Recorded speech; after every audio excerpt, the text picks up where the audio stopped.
All righty, thank you all for your patience. It is 1:09, we are now back in session. And we are on item number 20, Workforce Housing Program. Staff is going to present us with some possible changes. Yes, good afternoon, Mayor, Vice Mayor, and Commissioners. Twee Shut again for the record.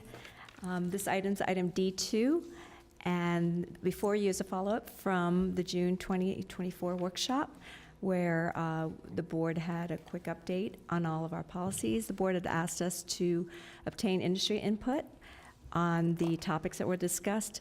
We did so in August of last year, and we've compiled the data, and we're here to present that. With me, we have our Deputy Director, Jeff Gagnon, and our Principal Planner, who is our expert, Maria Bello. So before, I'd like to just go over again, before we go into those items that we're reporting back on, we'd like to actually, for the benefit of the public, to give a quick history of the program. So as I said before, we held a stakeholders meeting on August 14th, and also provided about 30 days afterwards for those that couldn't make it to the meeting to be able to provide written input to us. The stakeholders consist of agents, developers, management company, lenders, as well as the development community and property owners. So with that, the first slide, please. Okay, so a quick overview. This is what we're discussing, so I've kind of discussed that already. But the history, so back in 2006, the Workforce Housing Program was adopted as a mandatory program, replacing the not so effective voluntary density bonus program. In 2010, due to economic conditions, the program was revised to decrease the required percentage as well as the affordability period. Then 2019, the program again was revised to encourage for sale, on-site for sale units. It also streamlined the density bonus up to 50%. So this is the first time in lieu of fees was increased, as well as the exchange option was introduced. So the exchange option is where developers would have an agreement to, where one would fulfill the obligation for the other. So in 2023, we came back to the board. There were some revisions to improve compliance monitoring and addressing fees that were charged to the tenant. And throughout the process, we as staff try to keep up with emerging trends, adjust our program as needed so that it could be beneficial for all.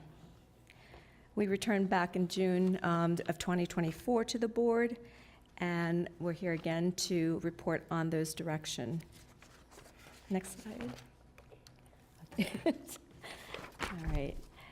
So again, this is a mandatory inclusionary program, meaning that every project in the urban-suburban tier with 10 or more units has an obligation to provide workforce housing. There's also a voluntary component where a developer could ask for more density in return for a larger component of the required workforce housing units. Again, there are ways in which workforce housing can be met.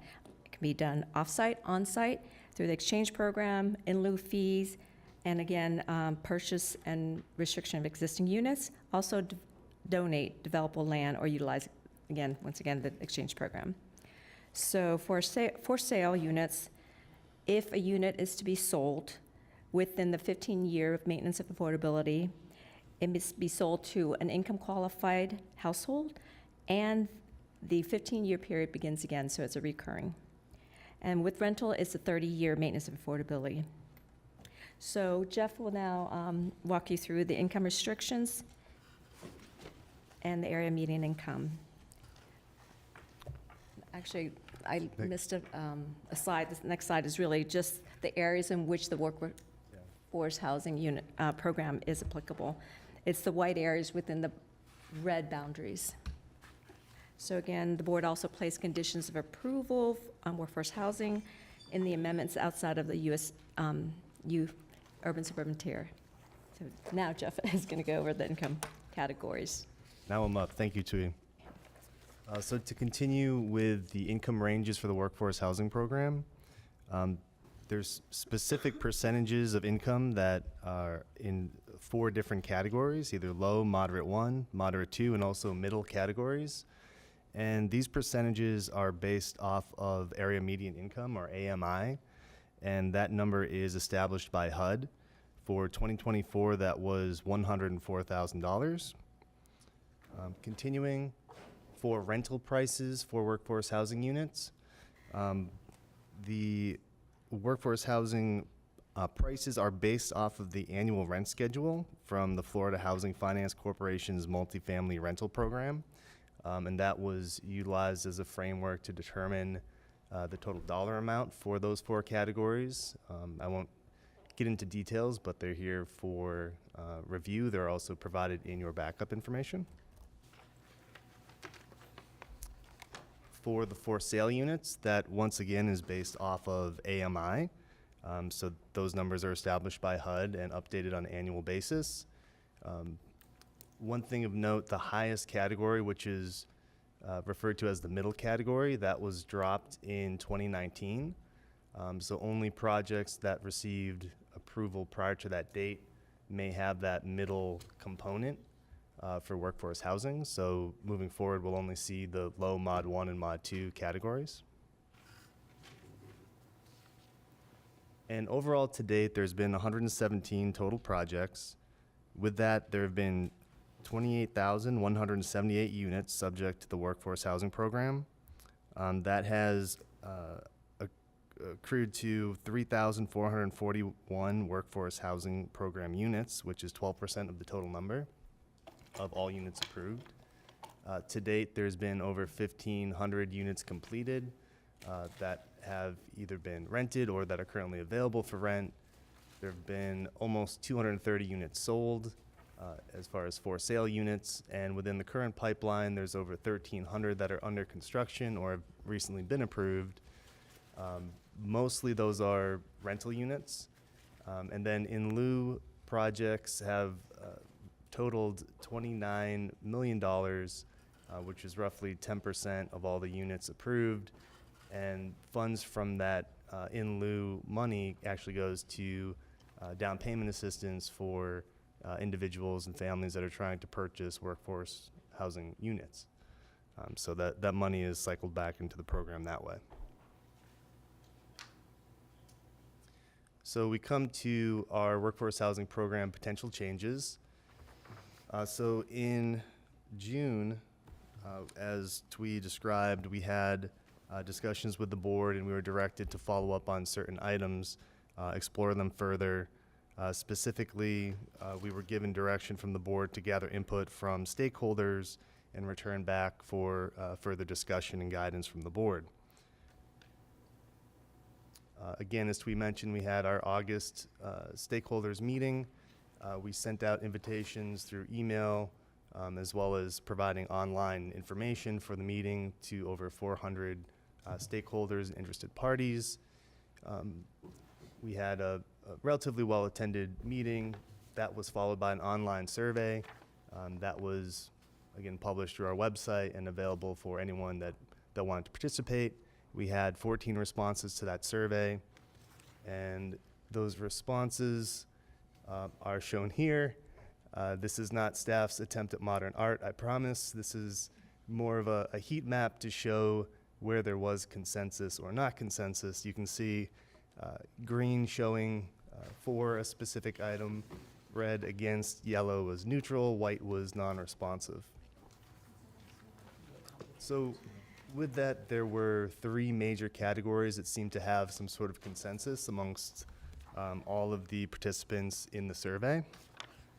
The first was to expand the program to allow for voluntary participation on projects that had less than 10 units. Currently, there's a 10-unit threshold that would allow participation in the program. So the survey participants wanted to look into that further. Next had to do with reducing overall development costs and regulatory obstacles. And the final that there was consensus on had to do with exploring the possibility of reduced parking for workforce housing projects. So This slide is really a summary of the 13 talking points.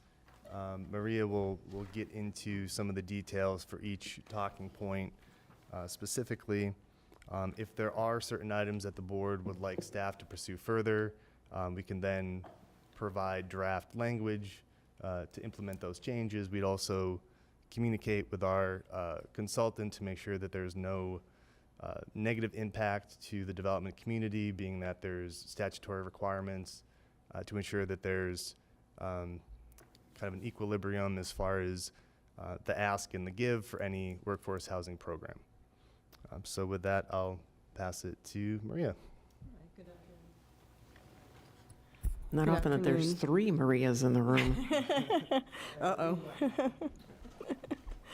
All right, the first topic of the 13 is this issue of where the program applies. Currently, it applies only in the urban-suburban tier. The board, as was mentioned earlier, the board does apply workforce housing requirements outside the urban-suburban tier by condition of approval for amendments. And the board has instituted the essential housing land use category that requires a substantial amount of workforce housing in the agricultural reserve area. So there are opportunities outside of the urban-suburban tier. But staff's recommendation is that the requirements should apply uniformly across all the tiers where development occurs. That doesn't mean that the units have to be delivered in those tiers, but in terms of uniformity, we think that makes sense. The second topic area has to do with the voluntary participation. As Jeff mentioned, this is a topic on which there was a great deal of consensus, and this is simply to allow an opportunity for developers that are building projects of less than 10 units to be able to take advantage and essentially get a workforce housing density bonus for those projects. Today, they are unable to access that workforce housing density bonus because the projects are too small. So our recommendation is to allow for that to occur. The third has to do with affordability periods. We did a bit of research on affordability periods in place in other counties in the state as well as in other local governments. Frankly, they're very wide-ranging, from 7 years to 99 years, depending on the program and the provisions. Our recommendation here is to consider increasing the affordability period for rentals to the 50 years recommended by the Florida Housing Finance Corporation, but to leave the for sale as is in the 15-year recurring system that is in place now for those rentals. For those for sale units. The next area has to do with annual eligibility determination of tenants in the rental units. Currently, all tenants are certified as eligible at the time of move-in by the property manager. Property managers can choose to, but are not required to, recertify tenants at the time of the lease renewal if the tenant stays in there past a year. The program was designed this way back in 2006 because of concerns expressed by property management industry that it would be burdensome to recertify tenants at every renewal. So the program is that way today. When this topic was discussed by this board in June, there was some interest in changing that to requiring annual certification. And certainly that can be implemented. However, we do want to make you aware of some considerations.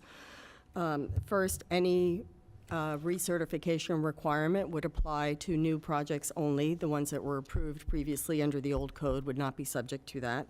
They could, again, do it voluntarily, but they would not be required to do so. Secondly, when we do see projects that do recertifications, we often see households that fall out of the bottom of the program. We ask property managers today to work with those households that fall out because their income hasn't kept up to even stay in the lowest category of the program, but they're not required to do so, and we cannot make them do that. So the grace period that the board discussed previously would play an important role there to allow people time to transition to something else. But we do want to point out that there are significantly fewer options available for households with incomes below our workforce housing categories. Also, we see a fair number of tenants that have irregular sources of income, whether it's based on their jobs, whether it's due to their nature of the job, perhaps commission-based or something like that. So we probably would need to look at longer than a one-year look-back period when determining eligibilities to take account of those fluctuations in income. And finally, we want to make you aware of one potential impact on what is basically a fundamental premise of this program. When projects are approved and they have a workforce obligation, that obligation is essentially assigned to what we call buckets, the 4 income categories, or in some cases, 2 income categories. With recertification, we cannot predict that those categories will remain the same because there will be shifts among those. So it may be a trade-off that you may be liberating units, but you may not be able to maintain, property managers may not be able to maintain that distribution among those income categories that has been required of them. The next topic is in lieu fees. This board has expressed interest in doing away with the in lieu fee, and staff's recommendation is that that is something that should be looked at in conjunction with the economic consultant for workforce housing. Next topic is the limited incentive option. The limited incentive option is available to developers in the workforce housing program. For projects that use this option, that select this option, their obligation is cut in half, essentially. Not only for any density bonus that they may use, but also for their base obligation based on their land use designation. In exchange, they're required to provide units only in the lowest 2 income categories, and they are limited in the amount of density bonus that they can obtain. So that was the trade-off. They would have a lower percentage applied to them, but units they did provide would be in those lower 2 income categories, and they wouldn't be able to access a substantial amount of density bonus. This option was not part of the program back in 2006. It was added in 2010 at the request of industry as a way to lessen the burden based on economic conditions at that time. So the thought was projects that didn't need to use density bonus shouldn't have the same exaction applied as projects that were seeking density bonuses. So looking at this now, or since 2010, and what has occurred, what we see is that more than a third of our projects use this limited incentive option. Of those projects that use it, 60% actually go the route of the in lieu fee. So we are not getting the units in those lower 2 categories for that percentage of units of projects that choose to use the in lieu fee.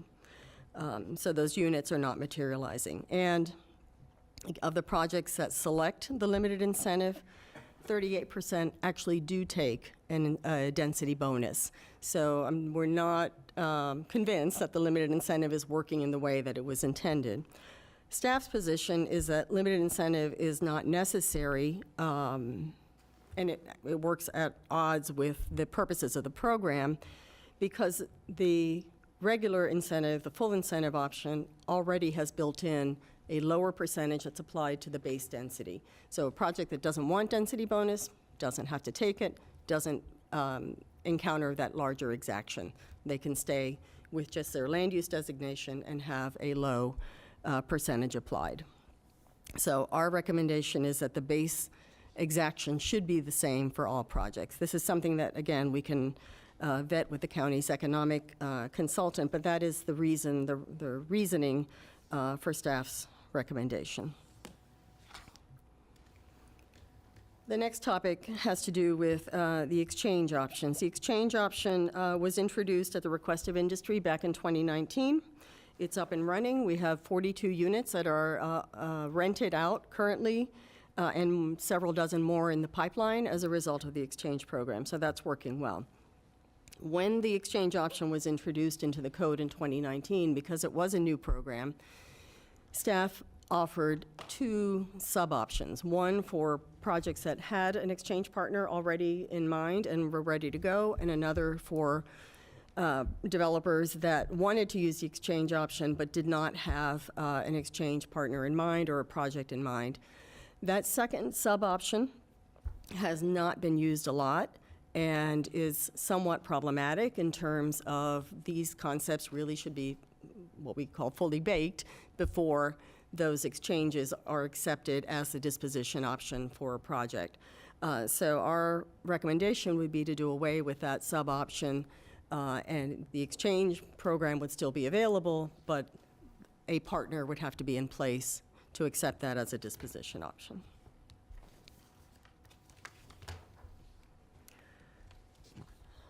The next topic area has to do with the on-site location of units. One of the objectives of the county's program is for the provision of workforce units on-site where that's appropriate.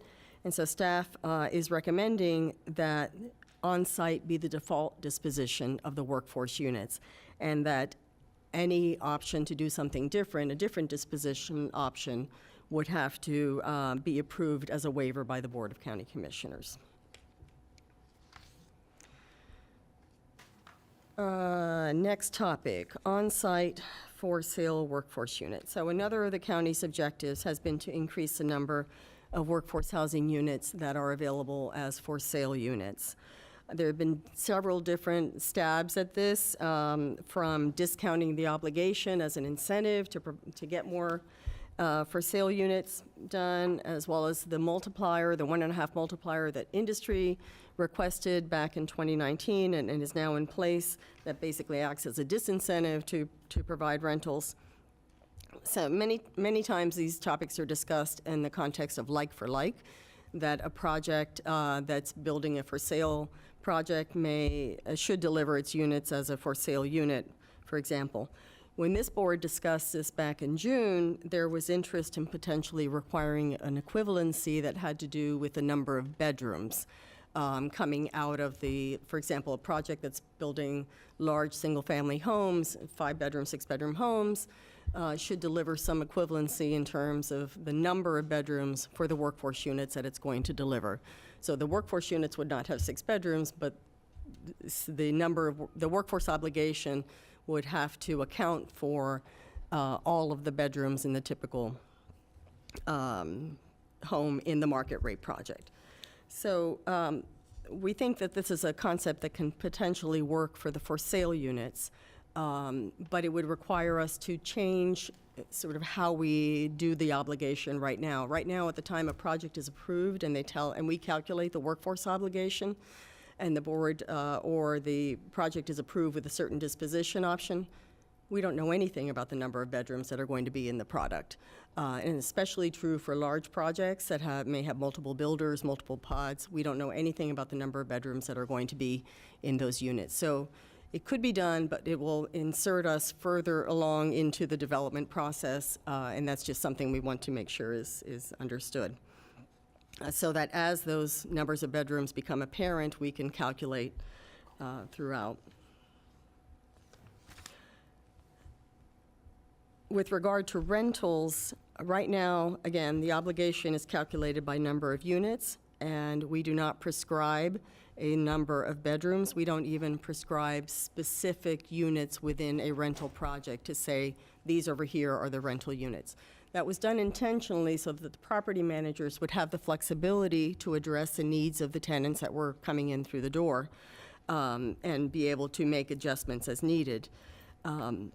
The concern is always, oh, well, they're always going to only offer 1-bedroom units. That's not what we're seeing. Right now, more than half of our units in our rental pool are 2-bedroom.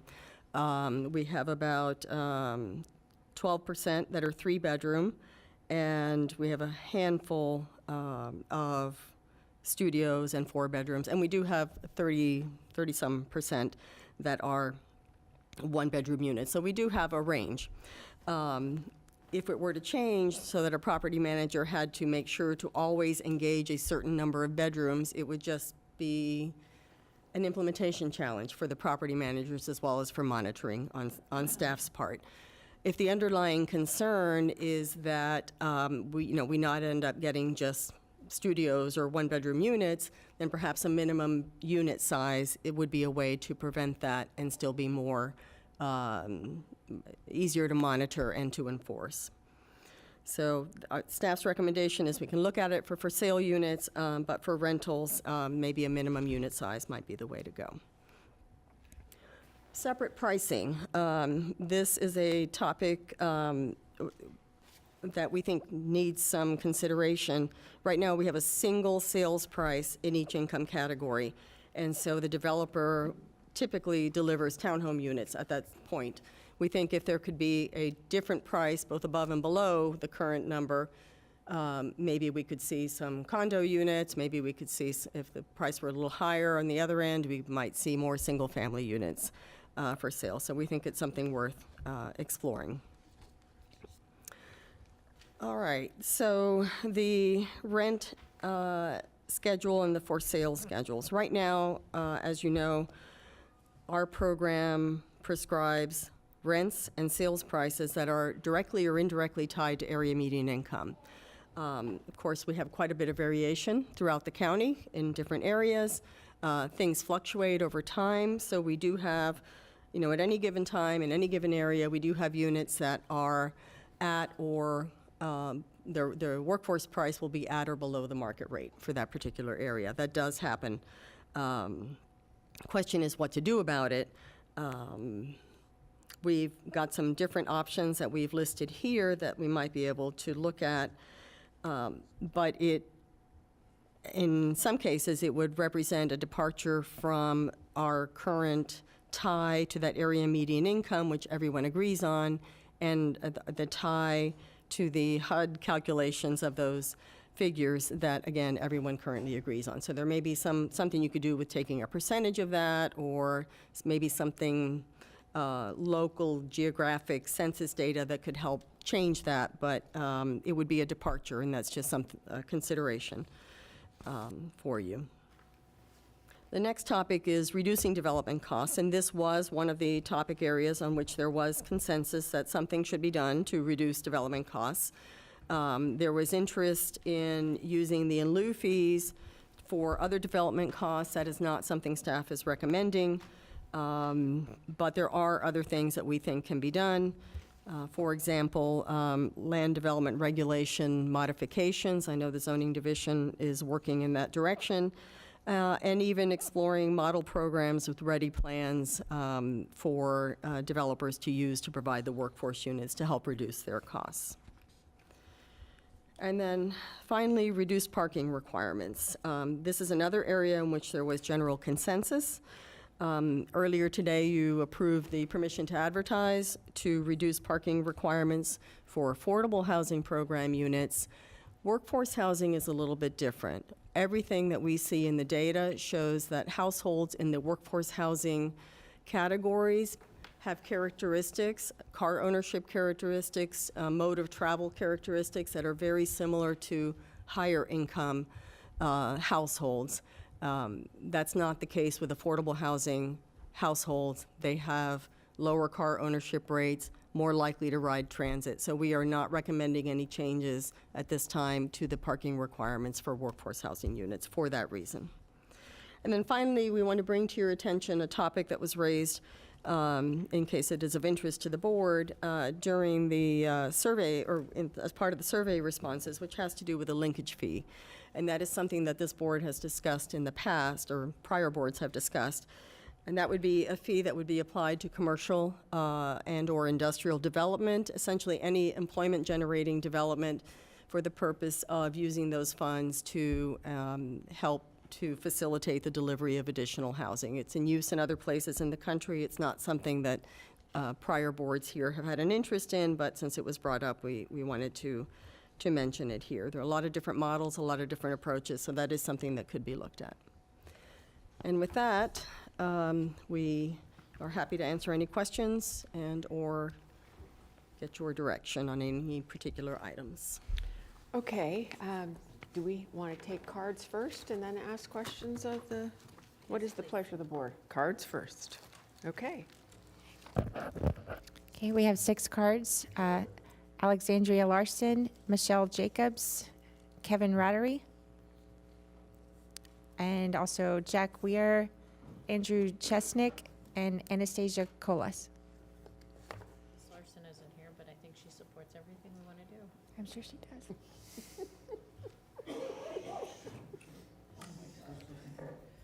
Good afternoon. Thank you, Mayor, Vice Mayor, County Commissioners.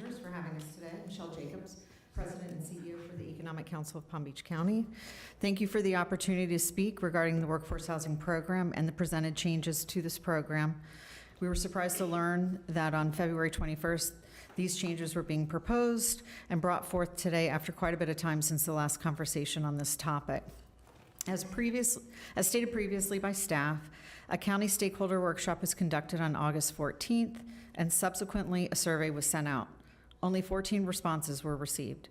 It seems apparent that the feedback provided in the survey has not been taken into consideration and is not truly reflected in the proposed changes that you're reviewing today. In addition, an updated study should have been conducted in the fall by an outside consultant prior to these proposed changes being brought back to the Board of County Commissioners. The study would assess the impact of all proposed changes to our overall goal of developing additional workforce housing units. As far as the Economic Council is aware, the county has not conducted a study to demonstrate how the workforce housing program works, what the impact the changes being recommended to it would have, and how developers will be fully offset by the workforce housing program obligations being set forth today. This is yet to be explained to the private sector thus far. While some of the 13 items in the proposal we do not object to, there are several items that we would need more detail about first, and there are many items that we have serious negative consequences to the existing program of which we oppose. Without a proper study done by an outside consultant, you will not be able to fully understand the negative impacts these recommended changes will have to the program long-term. Additionally, it is not clear what will need to be required to meet the fully offset obligation set forth by state legislative standards as to how the costs incurred by developers of workforce housing under a mandatory requirement will be met. Before you move forward on any of these changes, we respectfully request that you hit the pause button on this and that you direct staff to first conduct a thorough study by an outside consultant to fully gauge the long-term impact these myopic recommendations will have. We fear if these proposed changes are approved to move forward, the negative consequences will be severe and will dramatically impact any new development of workforce housing units of which we are woefully in need. The business community is willing to assist in any way that you might have to get this right. Thank you. Commissioner Sachs. Ms. Jacobs, I know you've been here for a while. No, it's okay. You don't need to come up. But I think at the end of our discussion today, I'd like to hear from the business group. As you say, whatever recommendations you could have, I'd like to have some recommendations. Okay? Thank you. Thank you, Madam Mayor. You're welcome. Good afternoon, Commission. My name is Kevin Rattery. I want to be clear that I am not here today speaking on behalf of that small boutique builder that pays my salary every year. I'm here on behalf of the Gold Coast Builders Association. I am a lifetime board member of the organization, and the executive director, Mr. Yates, is here as well. On Monday of this week, you received a letter from the Builders Association. It would be impossible to go through that entire letter in 3 minutes without speaking, so I'm going to do a little Saturday Night Live bit for you called Deep Thoughts. Instead of Jack Handy, they're going to be Deep Thoughts by Kevin Rattery. So first and foremost, let's talk about the state law requirement, because it was skipped over relatively quickly by staff, and you need to understand what the statute says.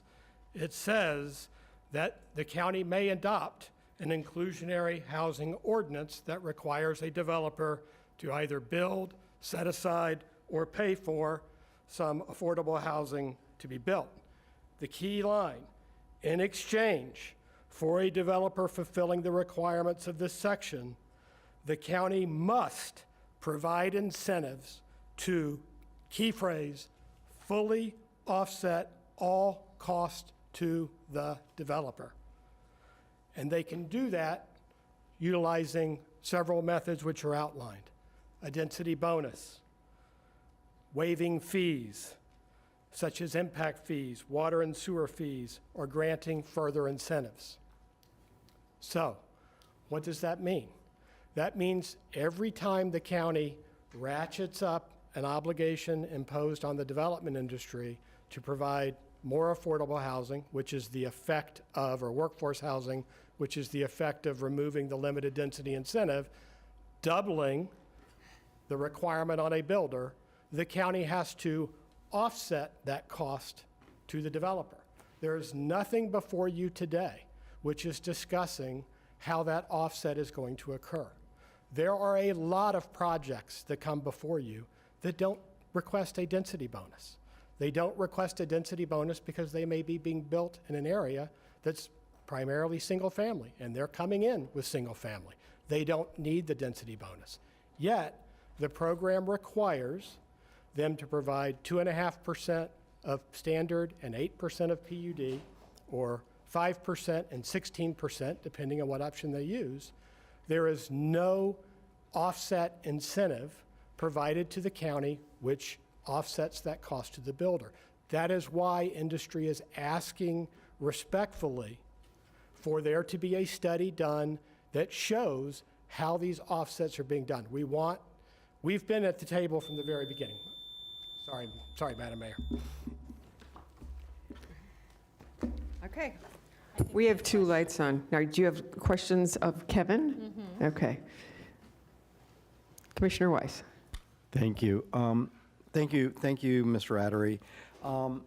So in just, and I'm sure there's other things you wanted to cover in your deep thoughts, but I only got one out. I only got one. It was a very deep thought, right?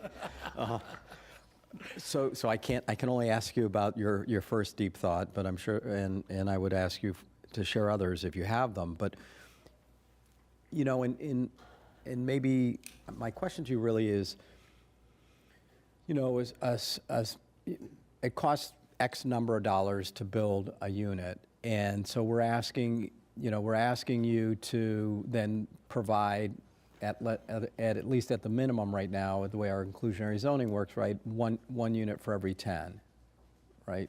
It's about the average. Yeah, that's about what we're asking for, unless we're doing a land use change, right? But if it's just a straight development, we're asking for one. So that would mean that, and then at what point, at how much additional density, and I'm assuming that's what the study would show, but I'm assuming you guys know these numbers.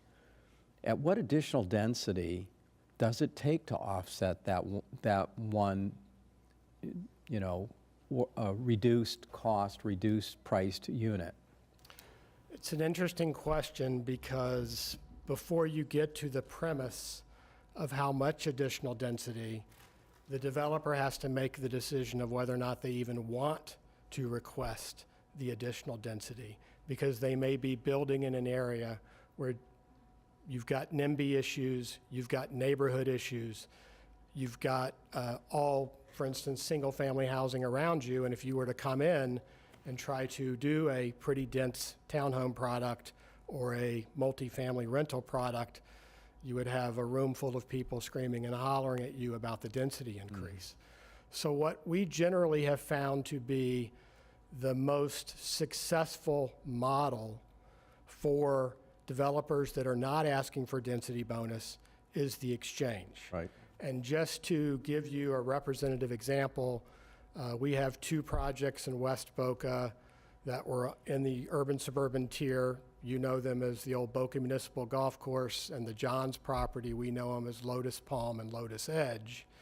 Those two projects had a cumulative exchange cash price to us of $7.7 million and resulted in 145 rental unit obligations that are being built in downtown Lake Worth and downtown West Palm Beach along the US 1 corridor. Commissioner Sachs just borrowing a line from you earlier today, in areas where mass transit and job opportunities are. So we find the exchange to be the best option.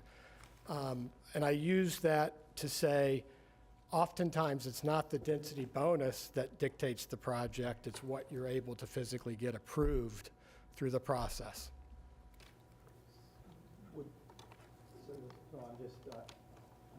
Sort of, spitballing right now with you, because would it make sense then to, what if we created some kind of a density pool or something that you could take somewhere else? where it made sense, or you could sell them to somebody else. Would that be something worthwhile to look at? I mean, that's effectively what the exchange is. You're just Well- taking the obligation from this project and you're applying it to another project with a builder that effectively builds in that market space. Okay, all right. And then I'm going to just open it up to you because I do like Saturday Night Live, and so I want to hear what the other deep thoughts are. Can you share them? Yes. So let's talk about the discussion about the expansion of the program into the ex-urban, rural, and the agriculture reserve tiers. So you may recall a discussion that occurred around, it's always GL. I don't know why it is always GL, but there's a discussion point. But you may recall a discussion about civic site cash-out proposal as part of the Whitworth PUD. And you had representatives from COBRA here and other of the community organizations that were trying to explain to the board that in the Ag Reserve, you already have an essential housing program. So you already have the ability of the developer to do a land use plan change, and that you shouldn't be having the opportunity for additional density in the rural tiers and the ex-urban tiers and the Ag Reserve tiers. If you want to do that, you should create a program similar to the ex-urban tier. We agree with that. We agree with that. Because, again, I think where the county starts to run afoul in this very important issue is the fully offset. And so we've got to figure out a way where industry is meeting its obligation. And I think the numbers that came up here today show that, there's over 3,000 units that have been approved through this program. We're certainly, 7.7 million on 2 projects alone is not a, spit in a bucket. So linkage fees are another thing that is highly controversial because it increases the cost on your office developers, your retail developers, and your industrial developers.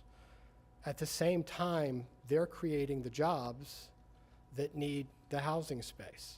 And so up until the 200 million bond that this county approved, the residential builders were the only ones forced is a harsh word. We're the only ones at the table with our arms behind our back being pulled up tight. How's that?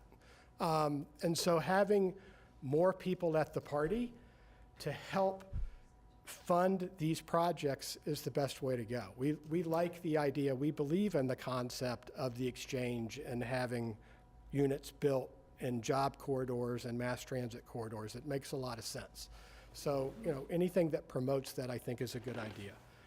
I think the other deep thought that really kind of gets us is there was a lot of discussion about the limited density and the full density and the limited density recommendation to go away. And it's important for this commission to remember that the limited density is still requiring 2.5% of your standard density, your by right density, and 8% of your PUD density to be set aside as workforce housing. There's not one incentive in your code for those projects. How is that compliant with the state law? So the recommendation of staff is get rid of the program and go to full density incentive. Well, now that 2.5% of standard goes to 5%, and that 8% of PUD goes to 16%. You just doubled the resulting workforce housing obligation. Where is the offset? And so those are the concerns we have, and that's why we as industry are sitting here today saying, these are very important concepts, but we need to make sure that what's going forward in terms of the recommendations and the direction, that it's meeting the requirement of the state law, because we don't want to be, we've been participating, we've been collaborative. I don't know that Patrick would agree with that word necessarily, but we've been trying desperately. Patrick and I have been doing this from the very beginning. From 2006 on, we've been doing this, and we're trying desperately to work collaboratively, but we got to make sure the county's doing it in a way that's not financially hurting the industry that's at the table trying to help. Deep thought number 2. Good? Vice Mayor Baxter. Thank you, Mayor.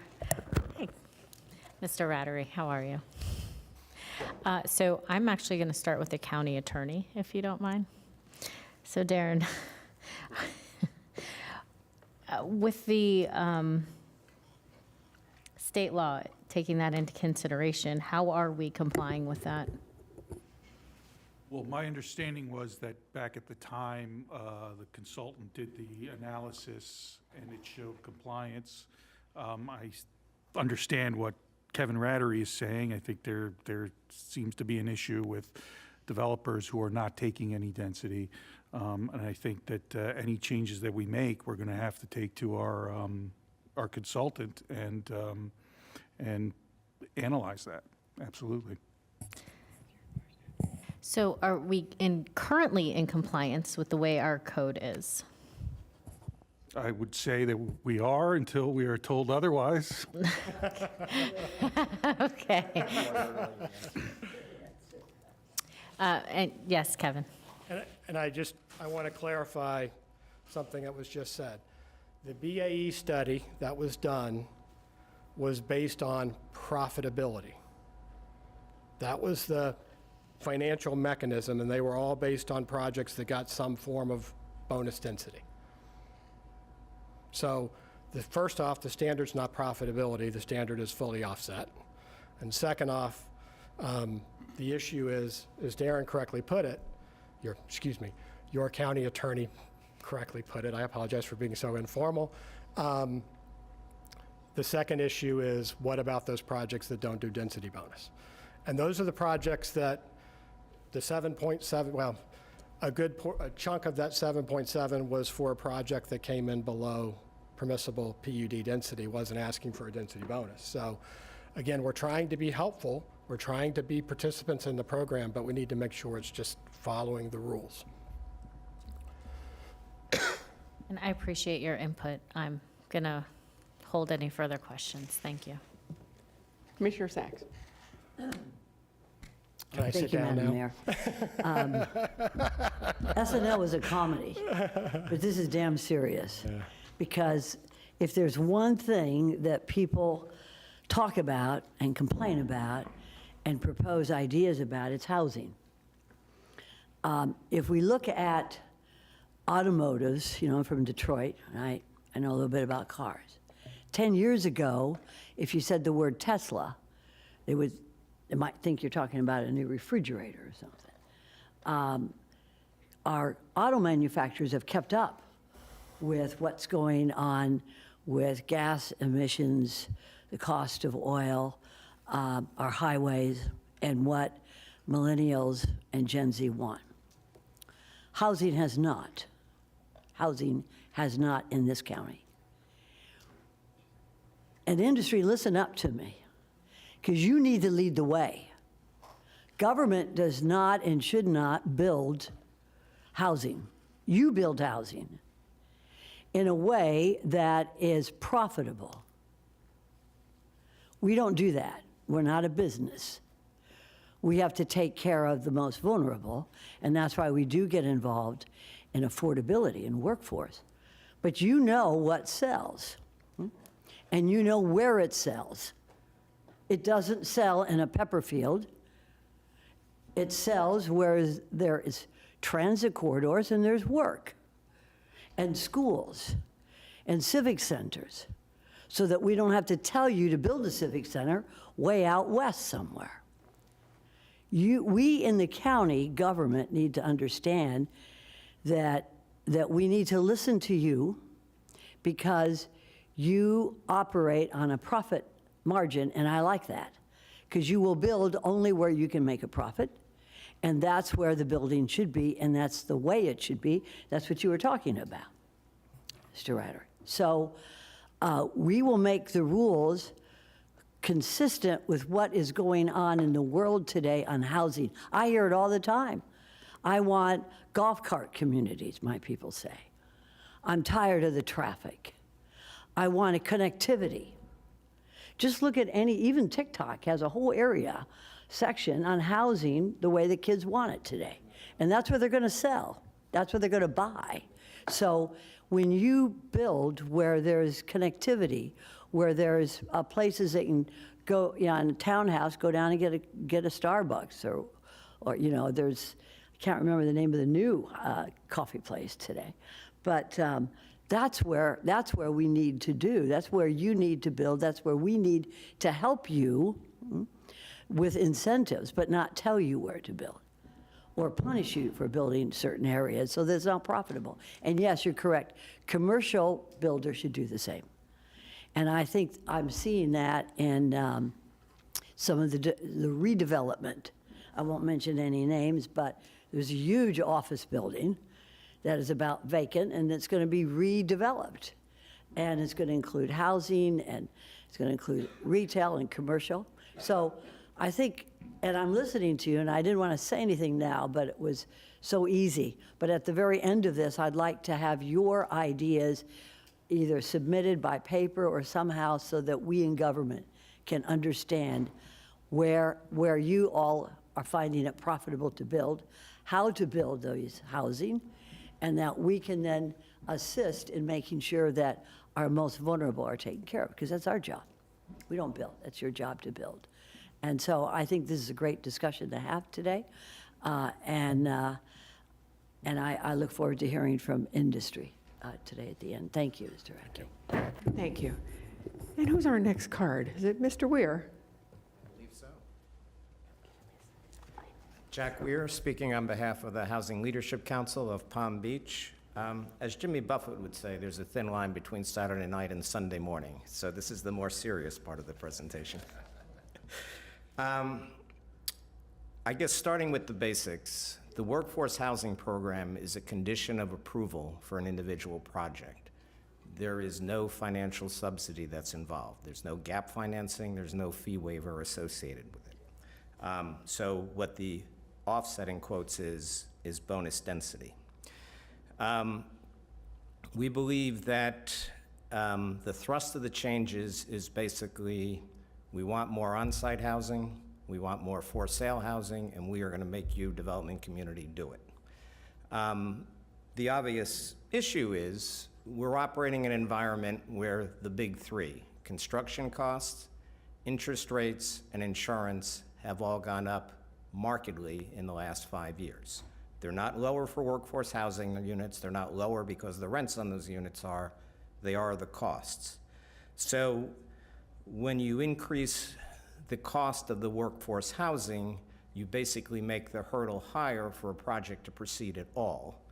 And you, on the county commission, don't really get to see the projects that never move forward because that hurdle rate was too high.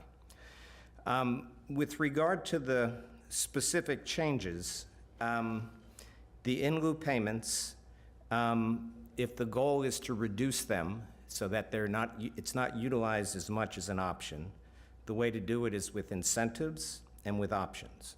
The incentive is lower workforce housing percentage if the housing is provided on site, which is something that the staff has looked at. And the other is the exchange program. The essence of the exchange program is to take the county out as a middle person so that you have, say, a home builder with a workforce housing obligation and you have a workforce housing developer. You basically bring them together and they provide the needed gap financing. The county isn't involved except as a backup by requiring a letter of credit if the units aren't ever built. I would like the staff to revisit that number on 42 exchange units because that seems very low compared to what we've looked at as well. So we're opposed to any limitation that would make the exchange program harder to use because the timing of the project with the obligation and the project that needs the funds don't always match up exactly. That flexibility is key to making it work for both parties. As Ms. Bello noted, annual compliance raises a lot of questions, and the county has to think hard if they want to force someone to leave a unit because they got a pay raise and they're now over income for that unit as well. So If I could continue for just a couple more minutes? Sure. And then the affordability period is from Florida Housing, which provides a subsidy, a very substantial subsidy in terms of tax credits as well. Again, no financial subsidy here. So you've asked what are some of the things that would make the program better.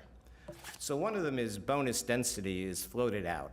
But I should point out that on a rental project, the bonus density isn't provided as a matter of right. You'll see in your letter where we've proposed these.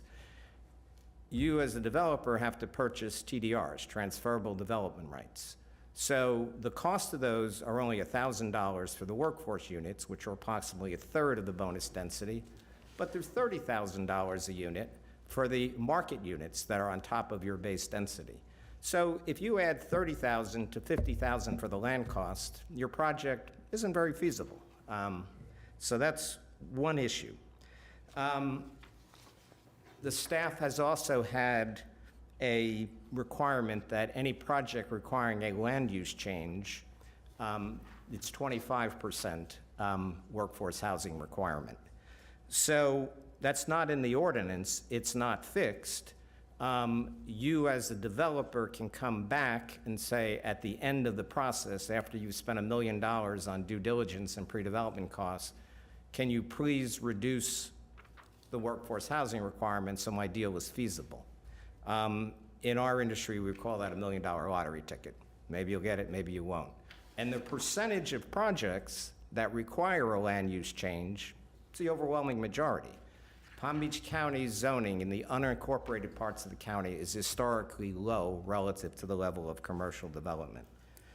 The other thing is, you've talked about the in lieu fees. The in lieu fees are only used to provide assistance for sale workforce housing units generated by this program, 229 units over 19 years. So that means that the money has accumulated in there, and the last count that I saw was 18 million. I don't know if that's still the case. What we've suggested in the housing plan is that money be used for a permanent source of second mortgage financing for sale projects for which the construction financing is done through the bonds. As the county attorney knows, you cannot use bond proceeds for permanent mortgages for sale housing. So you use it for construction, it becomes a revolver, it's paid off, but the developer needs some assurance that there'll be a takeout. We've suggested permanent in lieu fee would be perfect. Hold on one second, Jack. So I love a lot of your ideas. There's no way I'm going to be able to write them down and remember them all. Have you in the letter. sent them on the bullet points in the letter? And so the Housing Leadership Council has sent all these recommendations to us, correct? Yes. And so one of the things, has staff taken a look at these and considered them when providing us recommendations? Pat? So both letters that we received were after our report had been submitted, after we gave you the backup. I think a lot of those points were those that were raised in the meeting as well. There's a lot more specificity in some of these letters, and that's kind of why we're here too, to blend some of those recommendations with what you're hearing from us and what the board may or may not want to direct to pursue to look at. I guess I would have just liked some more cooperation between the two parties, the outside parties and staff, before bringing us recommendations, so that, because to Commissioner Sachs's point, we are not building these homes, and we are not the experts in this field. So I think that could have been very useful, and now here we are making these decisions, and yes, we get letters, but if we don't have enough time, and everyone knows I love to read, and I love to dig in, but sometimes there's not enough hours in the day to read every single thing put in front of us. So, I mean, we kind of rely on staff too to also participate in this research of what's best for our residents. So what I'm asking is this even something we should be giving our recommendations on today without having everyone fully come together on this topic and have some sit-down conversations about it? We would be happy to take any direction from the board. I would note both of these letters were dated February 24th. The backup went out a week in advance, so a week ago, so a few days after that. if it was the board direction to meet again, to meet with industry and go through these points and further refine, we can do that as well. I don't think there's any harm in letting you finish, Mr. Ware. I'll wrap it up very And shortly. hearing the rest of it, but I'm just asking these questions because there's a lot of, I think, great recommendations, a lot of useful information of how we can better help everyone. The developers, get the residents some units on the ground, everyone benefits, and be in compliance with Florida statute. There has to be, I think, some further Mr. conversation. Ware, if you so. could wrap it up. I We will. have a couple more cards, and then it sounds like the consensus and the feeling from the board here is that there needs to be a little bit more work. And there needs to be, because, yes, and Patrick, yes, the agenda went out a week ago. They responded 3 days ago. But, and we're not experts in the field, so to ask us to make recommendations as non-experts, I don't think that's correct. So, Mr. Ware, if you would quickly finish up, because we do have some more cards, and then we can, Commissioner Powell, do you have a question for Mr. Ware or a comment? Thank you, Mayor. Question or comment for Mr. Ware or comment? Both. Okay. I think the question, let's point out something Mr. Weir said, but the question and comment comes in terms of, I heard him say that $18 million over the time period that we've had the fee in lieu is sitting there. And the question I have for, I guess, our staff is, I thought in the presentation there was an indication that these fees were used for down payment assistance. If the fees are taken for down payment assistance, how is $18 million still there? So it's home buyer assistance, correct. That fund fluctuates greatly because the product that's available in the workforce program, we have no way to predict when those units would come online. I can tell you about 4 or 5 years ago, we had a strong run of them, and a lot of home buyer assistance was utilized to bring a number of units home. So it's not a consistent stream at all. It's very unpredictable, but it's necessary when for sale units do become available, because notwithstanding the prices that we're able to charge, assistance is needed. Follow-up. Sure. If the fee in lieu is for the inclusionary zoning ordinance, why aren't we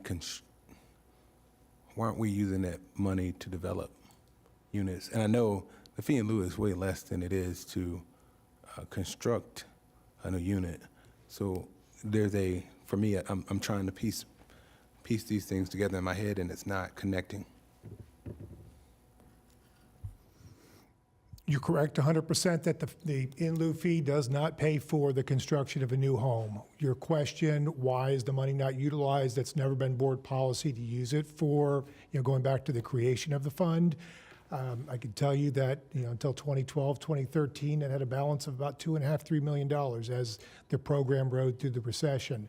But we've also, hit a period of time where I don't think we've had too many projects in the past few years that have utilized in lieu.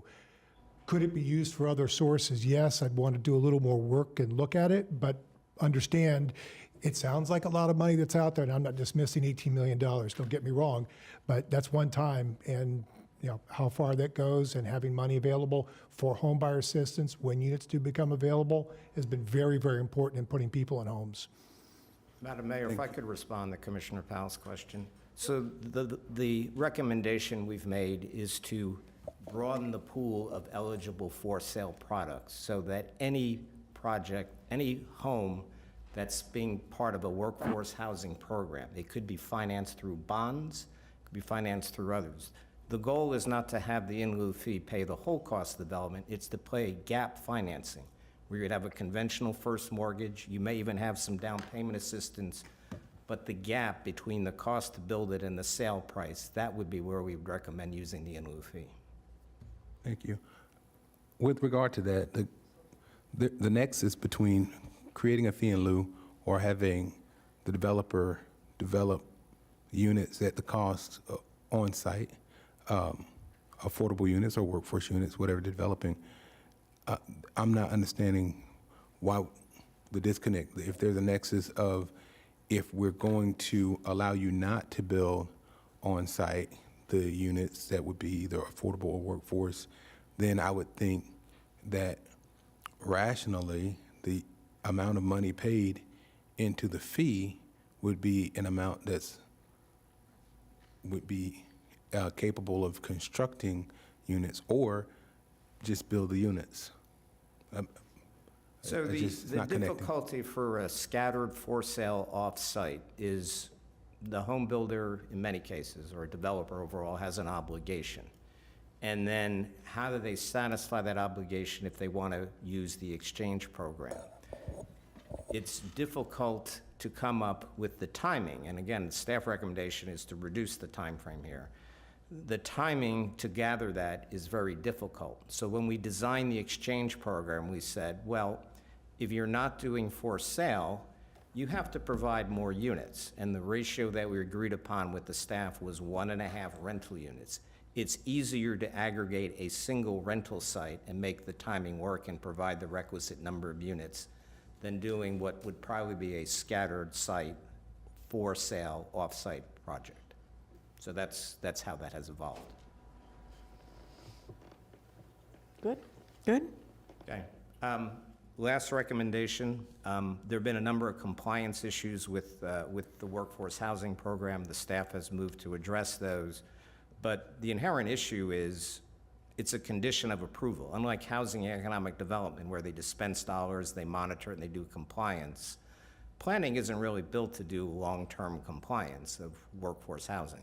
So what we've recommended is simplify the program.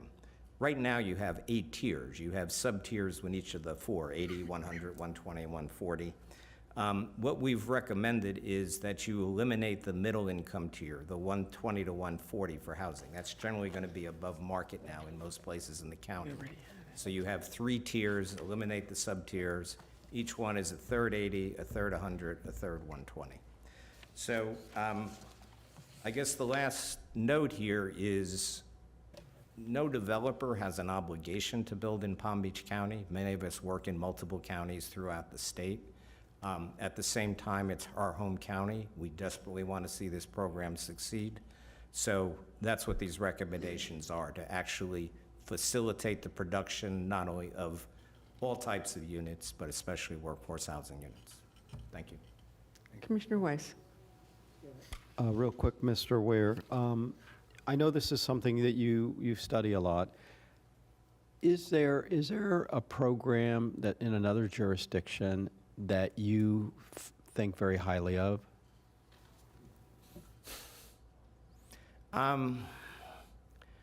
No, because the model that's often cited are places like Montgomery County in Maryland and others.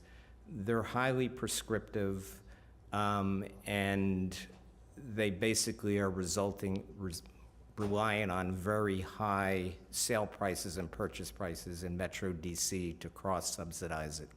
So I don't think it's applicable. And, you know, we're forging some new ground here. The bond program is one of a relatively few bond programs in the country for housing. While I would love to have guidance and say, there's the guiding star, I think a lot of this we have to forge on our own. So then, let me dig in a little deeper with you on this. So, are there portions of other jurisdictions, programs that you think are best in class or that we should be looking at?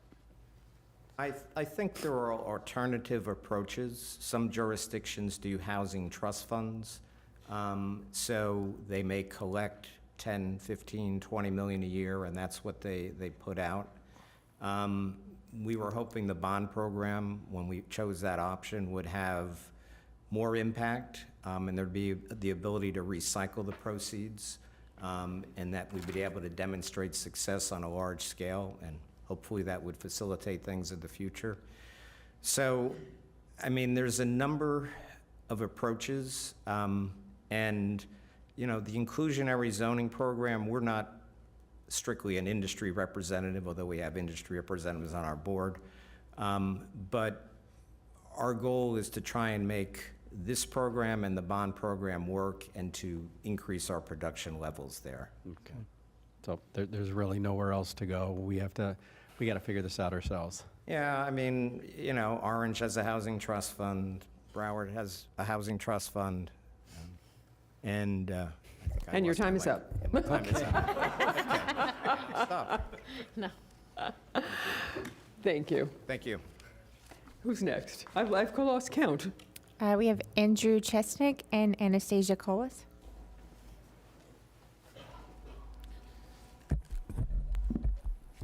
Hello, Madam Mayor, Madam Vice Mayor, Commissioners, Andrew Chesnick with Hold the on one related group. second. Are both mics sound out? What about the other one? They're both on. These are both on. Try that again. Check. Thank Well, that sounded better. Gotcha. All right, thank you. Madam Mayor, Madam Vice Mayor, Commissioners, thank you. Andrew Chesnick with the Related Group. You all know our background. We're one of the largest affordable workforce housing developers in the state. We support dialogue to facilitate activities and seek solutions that are equitably balanced. In that regard, you all are aware we have a project that addresses some of Commissioner Sachs's observations about being near infrastructure, addressing the facility that reduces need for traffic and addresses parking. That is Transit Village. I don't think we should be talking That about a project is project stalled. that is And in we hope litigation that- at the that moment, you all Mr. will take it under Chesney. advisement to help move that process along. Thank you very much. There was one more card. Yes, Anastasia Colas. You want to reset the clock? Do we have- Okay. That's it. Patrick. Oh, sorry. Come on up. Oh.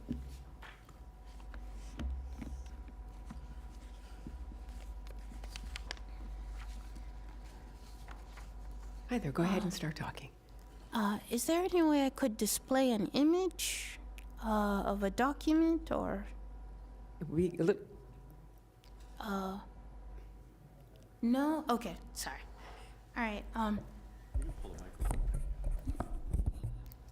Hello, my name is Anastasia Colas, and I've lived in Palm Beach County the majority of my life. I've gone to schools here. I grew up here. This is where I'm from. And I'm coming today to actually bring up an alarming issue that is becoming bigger and bigger by the day and year. Cybercrime in Palm Beach County has skyrocketed in the last... I'm gonna ask you a question. The cards that we've collected today are on this particular item about housing. Is that what you're here to talk about? Part of the project I'm looking to bring up includes one reference to housing, but it's gonna come up a little bit later. I had tried coming to one of the other meetings before. I think one was canceled on Tuesday, and I missed the other public meeting. So Which would be March 11th at 2 o'clock, would be the next public comment meeting. Because right now this is a discussion on a procedure we're trying to do for affordable housing. This is not a discussion about cyber crimes or something that is not on that topic. Okay. If you have something that you would like to have us get copies of, you can give a copy to these young ladies, and they can make a copy for us. And this way, when you come back on March 11th at 2 o'clock, which is matters by the public, which is something that is stuff that's not on our agenda, then we'd be happy to talk to you. Okay. I could do that. I do want to also state, I wasn't just going to talk about cyber crime, but also a response that also could lead to... I think so. Can I have someone from staff chat with this young lady? Because we're talking on a different issue than what you're talking about. And we're doing business today on housing and some background for how we're going to do our housing program. What you're coming to us with is not something that we're talking about right now, but we're going to have one of the folks in our staff talk with you and see if there's something that we can help you with. Okay, all right.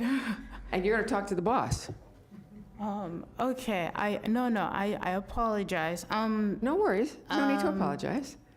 There was a project I was hoping to reference that would actually connect to housing, but I guess I'll, Let's hear about what's referencing the housing. What would be, thank you, what would be referencing the housing? you're going to laugh at me, but I actually was looking to address cybercrime by utilizing a concept called FEH, which would look into all issues surrounding American No, society. I'm sorry, that's not what, we're not doing, we're not talking about that today. Okay. And housing would actually be addressed in that as well. Okay. It wouldn't just be like, oh, cybercrime. Please chat with, Okay. the young lady right behind you is our administrator, Ms. Baker, and she will guide you in what you're looking to have questions on at the moment. Oh, okay. All right, then. I do apologize. Oh, no worries. We're hoping we can get some help for you. Okay. All right. Thank you.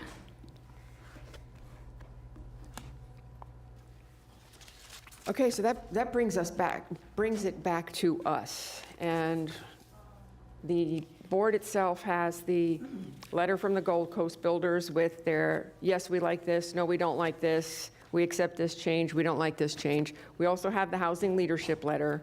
And we as a board could sit here all day and debate, but I think what we need to do is we need to see a little bit more dialogue. And if you all would like to meet with the board members individually, I think that might be something that can be done. I don't think we are ready for prime time right now. And I know, we don't mean to keep kicking this can down the road. And, when everyone says, let's ask for a study, if we're going to ask for another study, we need to find out before we ask for a study, how much is that study going to cost? Because all these studies we ask for are not in our budget. So I feel like we're going into this with our hands behind our back, and I'm not sure that we are prepared at this moment to make any decisions up here. Comments from the board? Commissioner Sachs. Thank you, Madam Mayor. I think what you said was very relevant. But I think what we've done today is opened up a good discourse between industry and government. And I think now the next step, as our staff's done a lot of work, I think it's up to business to connect with our government staff and come up with some proposals. They mentioned in the very beginning they have recommendations. So maybe they could meet with staff and together, let's get some proposals together, presented to us, and then we have something to discuss. That's what I would propose anyways, very simply. Thank you. Commissioner Woodward. You want to go to Vice Mayor? Come back? Yeah, sorry, I just put him off Go ahead. one that's in. Go ahead. Vice Mayor. Thank you. Thank you. And just to clarify, I'm going to repeat something I've previously said, but a lot of the suggestions, I would like staff to clearly reach out to the Housing Leadership Council and really go through each one of the recommendations. They're really, really good recommendations, and see if we can work with them to get these implemented, very specifically their recommendations, and see is there any way our county policies do not fit with these recommendations, but as long as they can comply, and if you don't agree with them, please bring back to us why you don't agree with them. But they're very valid recommendations. I guess my only question really would be, is there anything additional we would need to do as far as like a receive and file, put these on the record? How would you like to address that? From staff perspective, I don't think you need to do that at all. We understand your direction. We'll set up another meeting with industry, go through the letters that we have, what you have here, hear your point, try and coalesce around those ideas. Okay, and again, I'm going to bring these to the next meeting we have. And I want to hear if there's some reason why these can't be done, or there's a better way to do it, please bring those back. Thank you, everyone. Commissioner Woodward. Thank you, Mayor, and thanks for stepping ahead there. I was munching. So I did receive the letters and I was trying to compare them, and because we have the Gold Coast Builders and the Housing Leadership Council, the two letters. And I agree, it would be helpful because I was trying myself to compare because I'm not even sure that you guys agreed with each other 100% and obviously didn't agree with staff. So to have kind of a chart basically with where we are, what the recommendations of each of you are, plus staff recommendations, and then kind of giving us the ability to have the discussion. Because on some of these, I mean, item number 2, the voluntary workforce housing for less than 10 units, everyone's in agreement. There's a couple of these that everyone's in agreement on.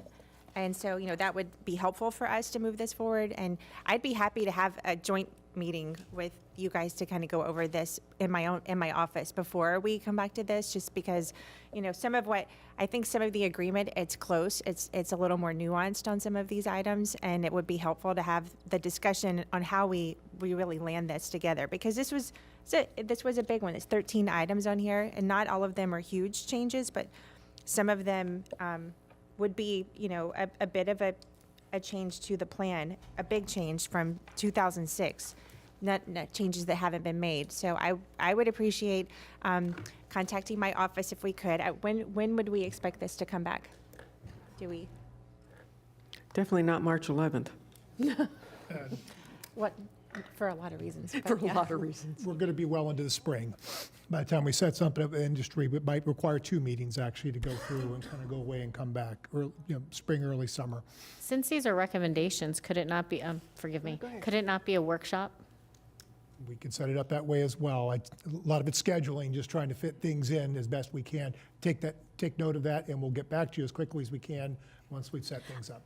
I have zero preference if you, Commissioner Woodward. I don't. I just would like to make sure that I have time to talk to all of you, because I have my own perspective on some of this that might not even match what any of these 4 are. And I'm sure the rest of us also have some of these ourselves. So when we come back, we're better prepared for us to really have this discussion amongst ourselves after sitting with all the parties. And, you know, I read these letters, but again, trying to compare what both of you wanted with what staff was recommending, it got to be over. I needed a conversation with everybody. So I'm asking for that. Hopefully, if we do this by April or May, that should give plenty enough time, I would think. March is going to be cutting it close, but would say probably April or May. May, I would be happy with bringing this back.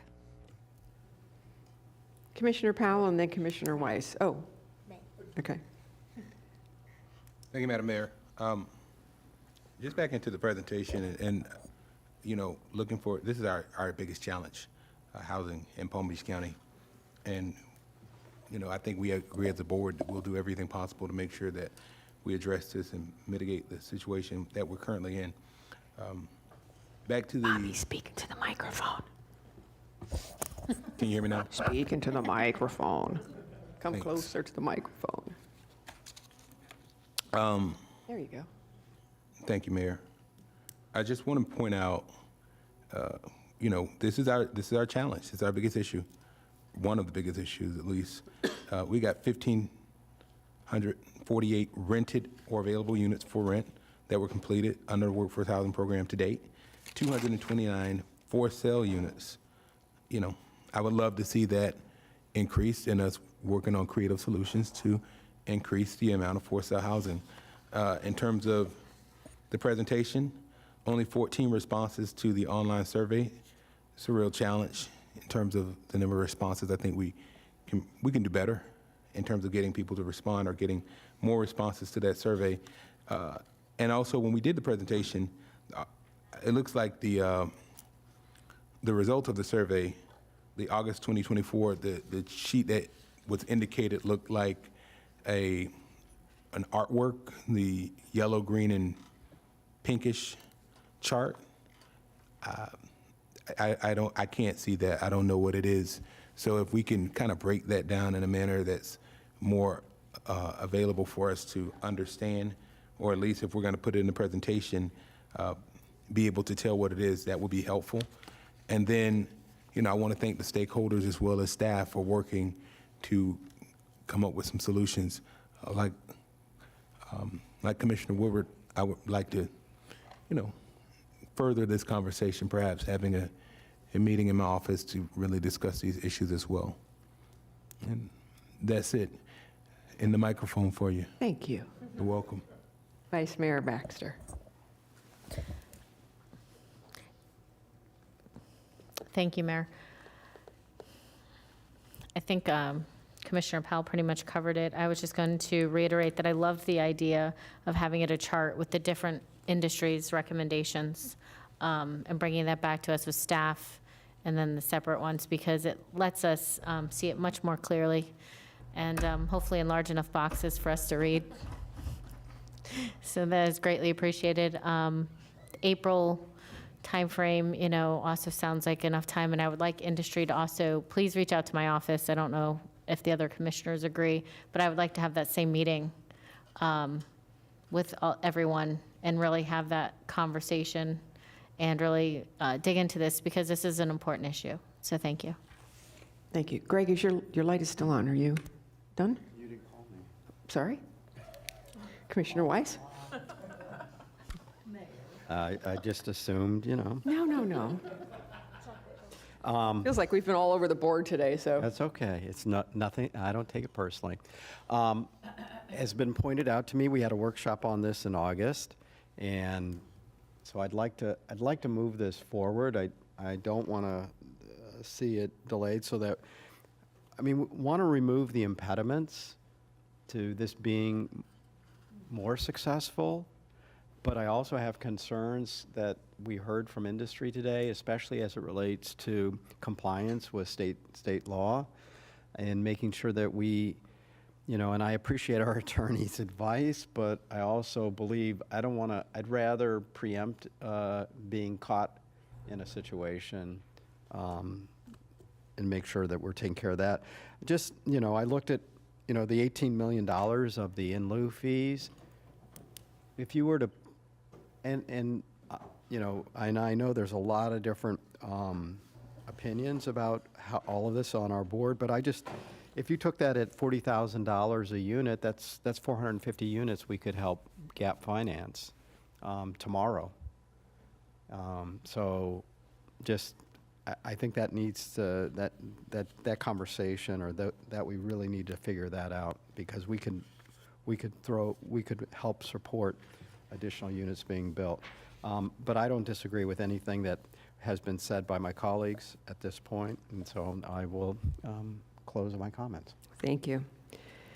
So I will close with comments, and one of the comments that I heard actually was about the linkage fee, and I actually, while that may not be something that is welcome, I don't see why the job creators and the employers are not part of this program. I do agree with what Mr. Rattery said about that. The job creators should be participating in some way. And everyone needs to be at the table, not just the home builders. So I would ask that all of you, as I said earlier, meet with the individual commissioners, bring your proposals. And as Mr. Weir said, there is no perfect solution to this. Otherwise, you'd all be bringing us an example of a perfect solution.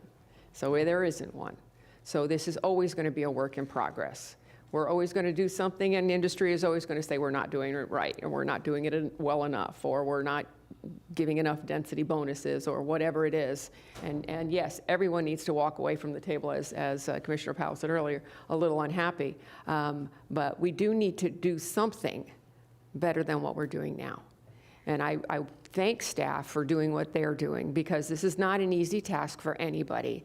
And it's definitely not an easy task for us making decisions when we are not experts in this field at all.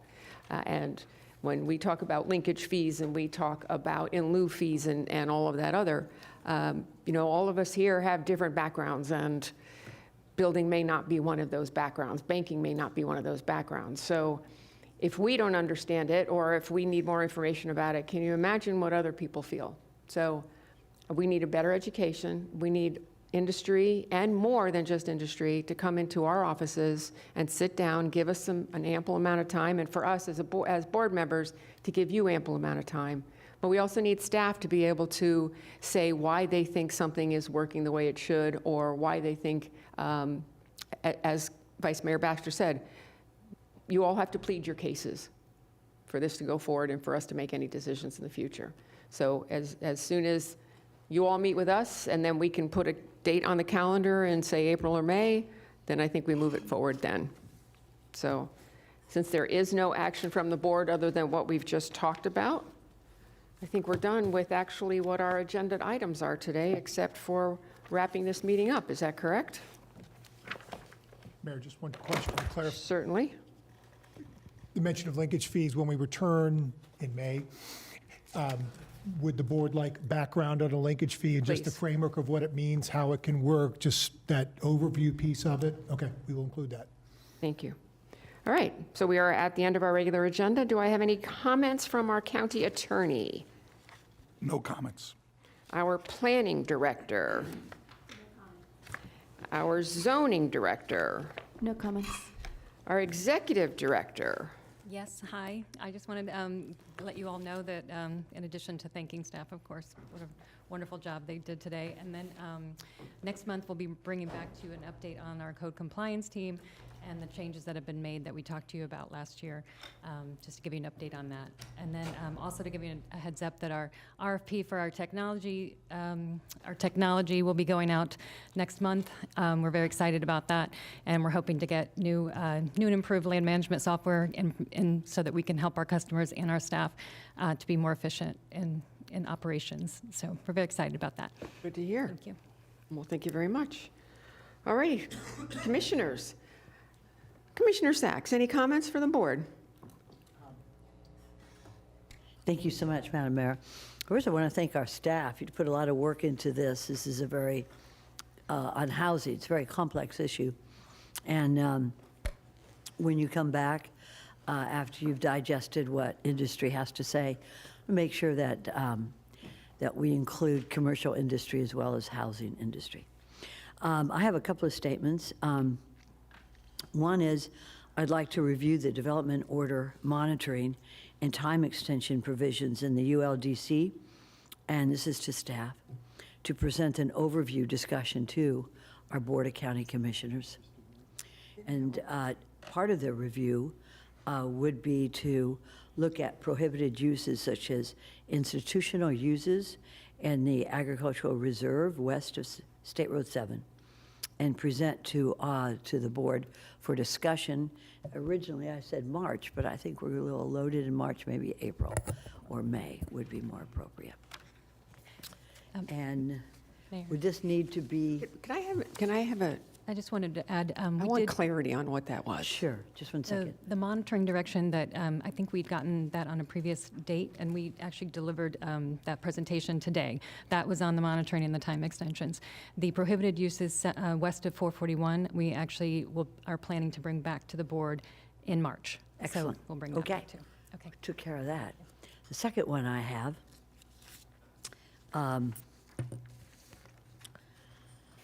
is, and I'm going to read it.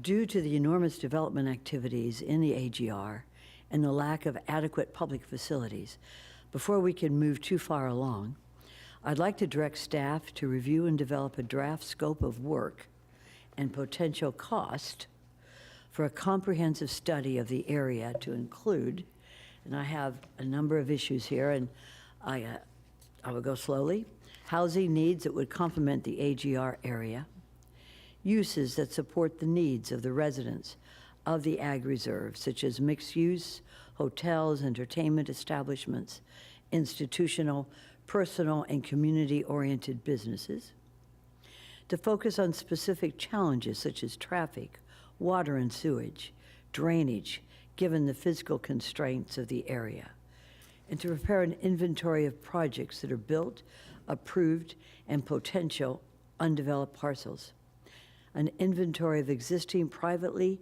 and public/county-owned preserves and allowable uses/activities within them, engaging all stakeholders in building consensus to identify any potential policy and code changes, However, while staff is working on this, I'd like to suggest a formal pause be enacted for privately initiated comprehensive plan, FLU, and text amendments. This will ensure the integrity of the study and the timelessness by which this can be done, since staff will not be reviewing and making recommendations on these types of applications in the tier. I think this goes to what we were talking about previously, where we were going to ask, we were going to give direction. It was going to be on the consensus of the board, and if there was anything that was going to have a fiscal impact before we did that, we were going to know what the fiscal impact was, because again, this is not in our budget. Again, this is asking for a study that is not budgeted. So I go, Commissioner Vice Mayor Baxter. Let me first respond to you, if I could, Mayor, because I think that part of this contemplates what cost would be involved in this study. And before it would proceed, we would need to know and approve the cost first. So, and this is why I looked at you when I read that particular sentence, because, and I agree with you, before any review would be made, there would need to be a cost analysis and review and approval by the board before that occurs. So I hope I'm answering your concern, and I certainly, Because I certainly you've given agree staff with a you. lot of work, and staff time is also expensive, and I don't mean expensive that it's coming out of our pocket additionally to our budget, but it keeps them from other things that they may also be doing that is, their time is needed for. So this, what you've listed here is not brief at all. This is a lot of work by a lot of people. You are aware of that, I'm sure. I think that probably the best group to ask would be staff, because I think this would be very helpful. And I think that part of this should be a response from staff. It gives them a pause to review what's there, what we need to do. But before anything is done, we would, in the board, know what the cost is and review and approve it at that time. But this gives the staff a little breathing room to review all these projects that have been put forward. So I think probably the right group to ask would be staff.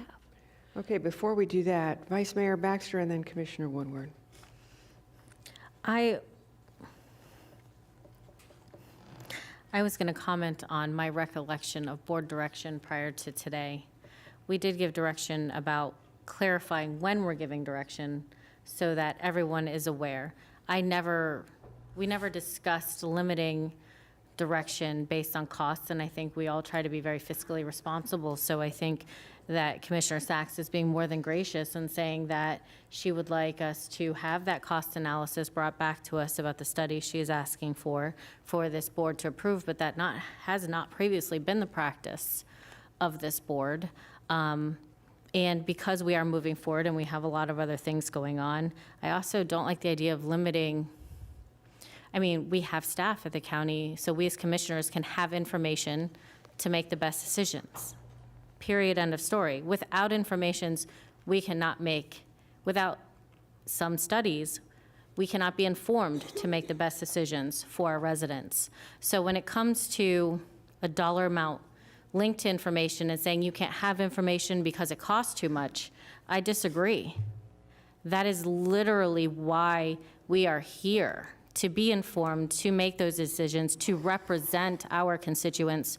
So there's many things I can't, I'm going to stop my comments there. But what I will say is that I do like the idea of having this information brought to us. I do like the information so that we can make informed decisions. I do agree that some of it we are already addressing, that is coming back, so that's nice. But at the end of the day, I don't agree with limiting information that we as commissioners get. I never said anything about limiting information. It's just that we, as a board, sometimes give direction that is a bit unwieldy. We need to know what it is that we're asking for. I'm not telling anybody to not do research. You, of all people, know that I I'm the person up here that reads everything. You of all people know that. And I'm always asking for information. I don't want to burden staff with things that may not be necessary. And if they are, we'll find out they are. Information is always key to making a decision. But we have gotten unwieldy in board direction, and you can see that in the board directions that our administrator has to administrate and that staff has to administrate. We need to put a little bit of a hesitation on that so they can catch up with all the other board directions that they've gotten from us previously. And that's my position. Yes, we're great at giving board direction, but then the more we give direction and the more we ask staff to do, the less prompt we're going to get the things we've already asked for. That is my comment. That is why I have brought this up for discussion. That's why I brought it up for discussion a while back. We never did have a resolution of how we were going. That was going to be another topic brought back to us because we did say, what are we going to do about board direction? So, Patrick. To that point, the board moved that item. It will be coming back to you to discuss on whatever changes you might make to your rules at March 11th, on the March 11th regular meeting. If it's the board's pleasure as it relates to this, minimally, we can come back with the cost estimate. I think that's been a question and a concern along the way. I would never represent that it would be an 100% accurate number by any means, and I would want to talk to procurement, but I think the board would want to know how much any given study might be as a ballpark number. You might remember we had an amendment a few years ago where we brought in a consultant to review and analyze a specific aspect of it. Talked and shared that. We did that very quickly. That was in the $80,000, $90,000 range. A study of this sort will be significantly more than that, but if it's the board's pleasure, I'd want to be able to at least represent to you a ballpark idea of what it is, and then work with the county administrator and how we could potentially budget it if it came to it. And that's important because we are, looking at the budgeting process going forward, and we need to, if it's a line item budget that says board direction, we're setting aside $10 million for board direction, then that's one thing that we know we have it covered. But these are things that, the more we ask for, and it's only $100,000, it's only $1 million, you do that 10 times and you're up to $10 million, which may not sound like a lot with a $9 billion budget, but it is still. We just gave the sheriff $20 million and got rid of that whole reserve. So I think we need to be just a little bit more diligent. Commissioner Woodward. Thank you, Mayor. And I guess we South County commissioners think alike on this. I would just like you to know I've been having similar conversations with staff on this very issue, and I sent a letter to all of you yesterday. I was going to be requesting something similar. Started with you then. No, and that there has been discussions about what this process would be like, and I had written to you about requesting that staff bring back, I'm just going to read it, a concept for the scope of work and a rough cost estimate for a consultant to assess what has been built, what is approved, and to identify the remaining unentitled land. The goal of this study would be to develop a conclusive chapter for this unique area. So this would be, asking them to kind of look at what would it take for us to hire a third-party consultant, or is this something they could do? I think we both have been in discussions about this, and even just trying to, we have these land use issues coming to us constantly, but what's still unencumbered? Where are the TDRs? What is all of this? And to kind of help us wrap this thing up. So I would support and agree that we need this done, and but we're asking for the financial impact on it, because I think we would need to hire a consultant to look at this and be able to give us the full understanding of what's still in this area, what can be, what should be. So I'm in support of her, and if that's similar into the board direction on how do we move this forward, but let us know what the cost would be and what would be involved. If I may, for the past 22 years, I have been the person to do that data and analysis that you're speaking of. There was 3 things that Commissioner Sachs mentioned. One is an inventory. That would be something that we have the skills and ability to do in-house. It just takes time. The second thing that would be worthy of a consultant is to an analysis of the policies and any changes. that would be consultant worthy. And the third thing is a pause. That's a policy decision by the board, whether or not you decided to put a hold on future land use amendment applications or a moratorium, which has been done previously, but it's not typically a preferred route while you're working on different projects. But I would recommend, considering that I've done the GIS work and data and analysis for the Ag Reserve for 22 years, that you address this in 3 phases, allow staff time to do an assessment. We do it every single time you see that slide that says the word snapshot. I made that. So give me some time to make that, or to teach other people for when I retire that they can do it without me. Give us a month, 2 months or so. Let us do that snapshot before you. We'll have those acreages. We'll have the units. We'll have the what happened to 14,000 cap that we thought we were doing and all of that. So I would suggest you approach it in that manner. Let us do the inventory. We do it every time we do an Ag Reserve presentation anyway. That's just a housekeeping thing.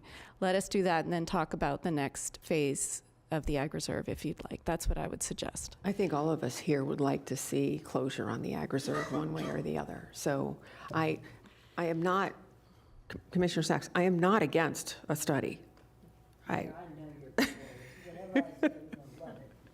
I'm not against the study. No, and I thank you for that. This is why we have a Board of County Commissioners, so we can discuss this. And I think it's a good and lively discussion. And I think a lot of it is generated by staff. I mean, they have been through a lot. And understanding all these different parcels that make up Palm Beach County. And this is a sort of a complicated area.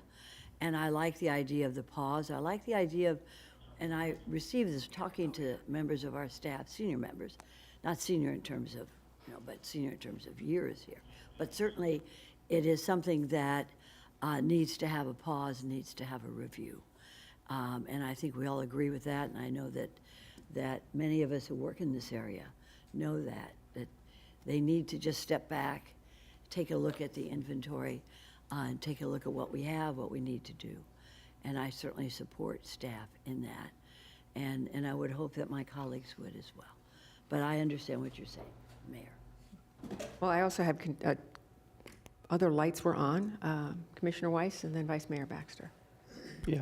I just wanted to throw in, and Lisa, pretty much said what I was going to say, but we've had presentations over the years on the Ag Reserve and what, the inventory and what's out there, and we've had, and in fact, there was few years ago, we had a study come up and talk about, potential, what was needed. So my is if you guys could pull those old presentations maybe and send them out again, at least until we get caught. Everybody, I know, and I don't have any objections coming back as your request or both of your requests. But let's get a cost on what a new study is going to cost us. But in the meantime, we have previous data, and it's not that old, and we haven't encumbered or entitled that much more. But I think it would be a great starting point. Start from there and then build on that.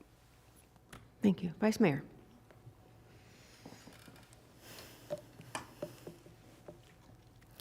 Oh, a couple comments that I heard about staff being overburdened, and we give a lot of direction, and there are 7 of us, and we keep hearing that over and over. And I guess my question is, do you have enough staff?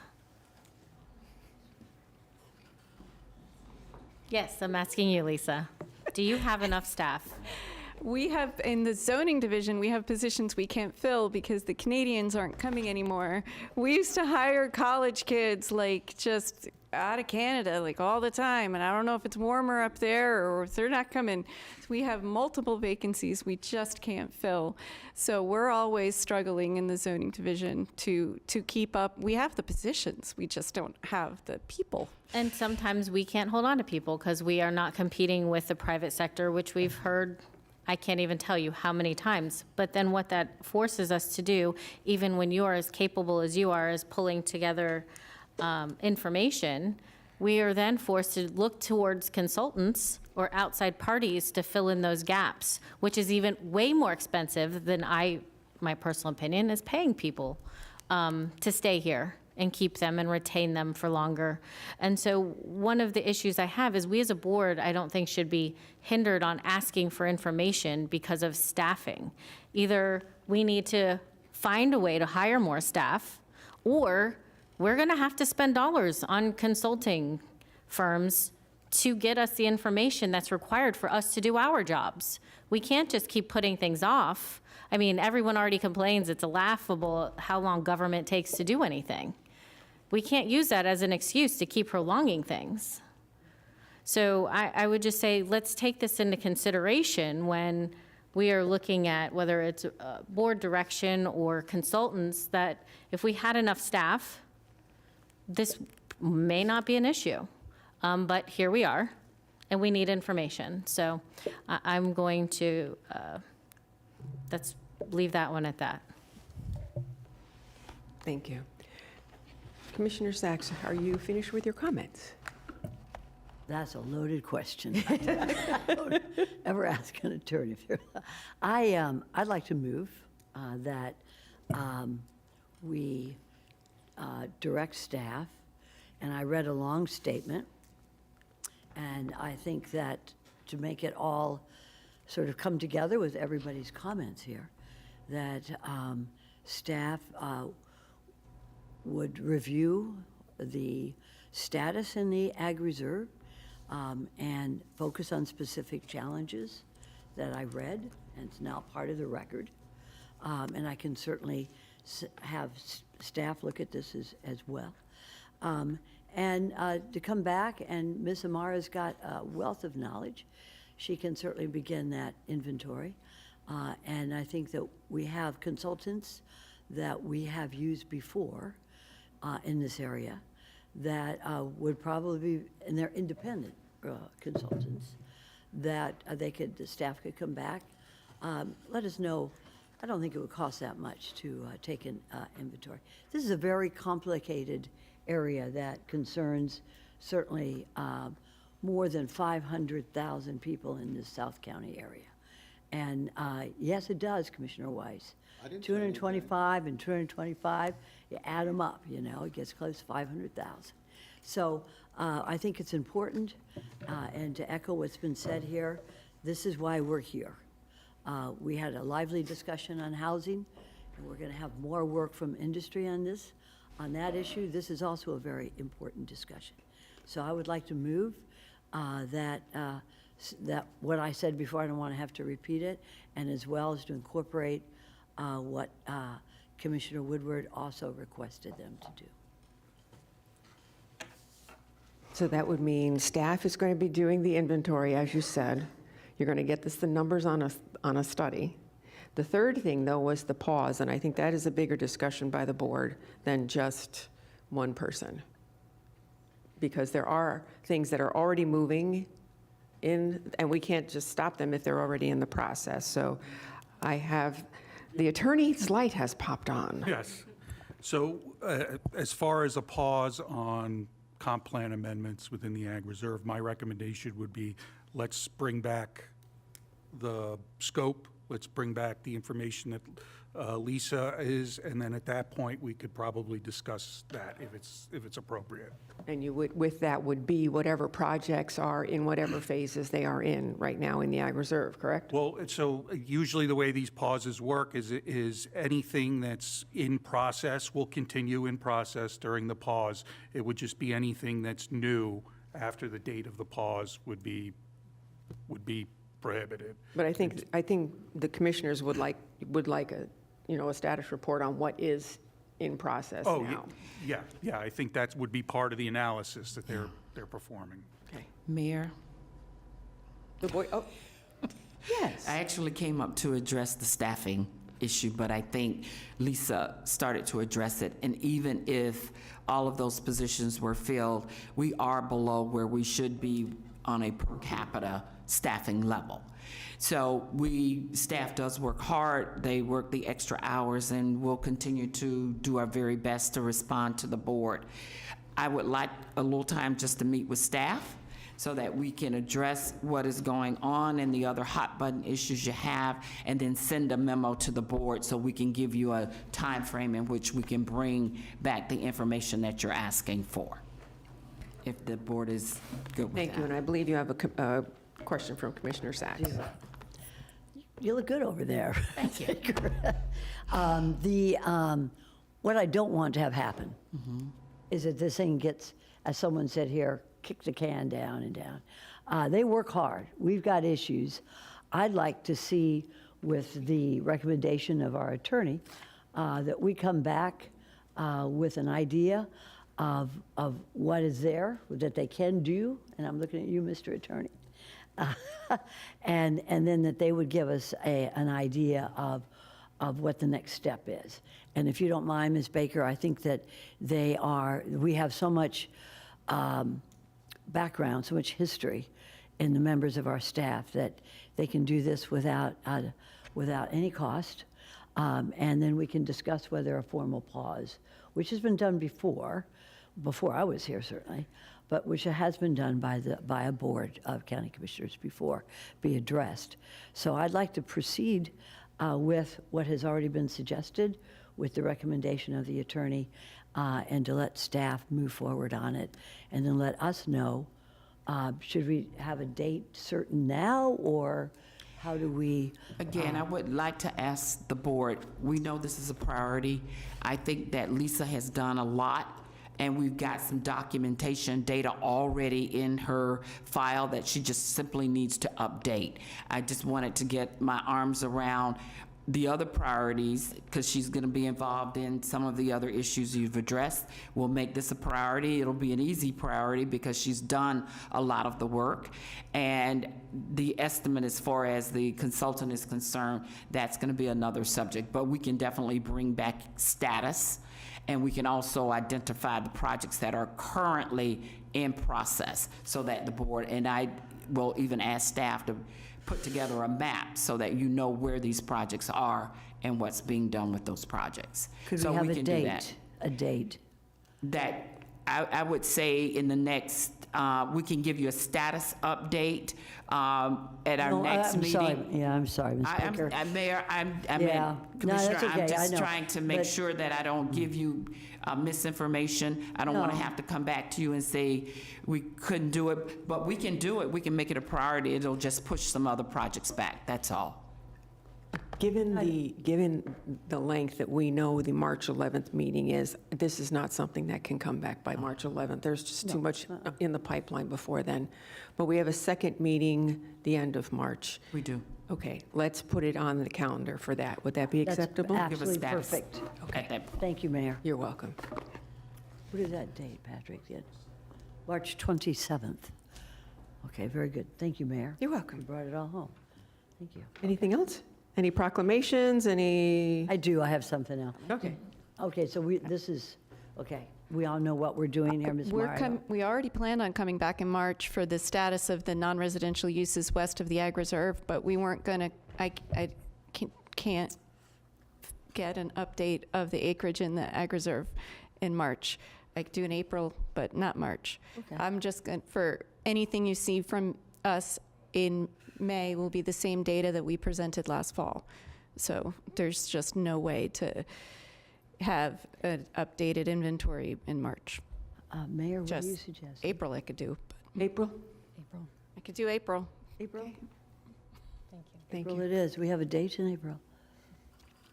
The April zoning meeting, the end of the month, the third, fourth Thursday, we can have the updated GIS data for the Ag Reserve.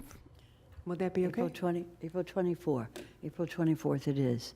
Thank you so much. I appreciate it. Thank you, Mayor. Thank you. I do have one more thing. Okay. Okay, thank you. And this is an issue that has been before the board before, and that is the issue of Brookside. And this is we had on November 15th, 2022, we directed staff to provide a report on the history of the county's acquisition of the Brookside property, and to allow for development of the real estate holding.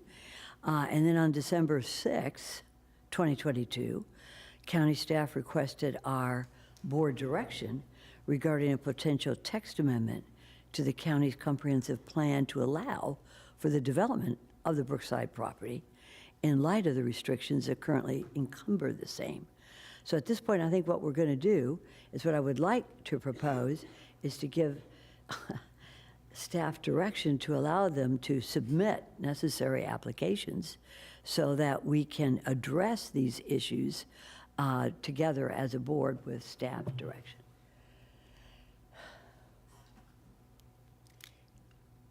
Do you want me to put it in American English? It's just,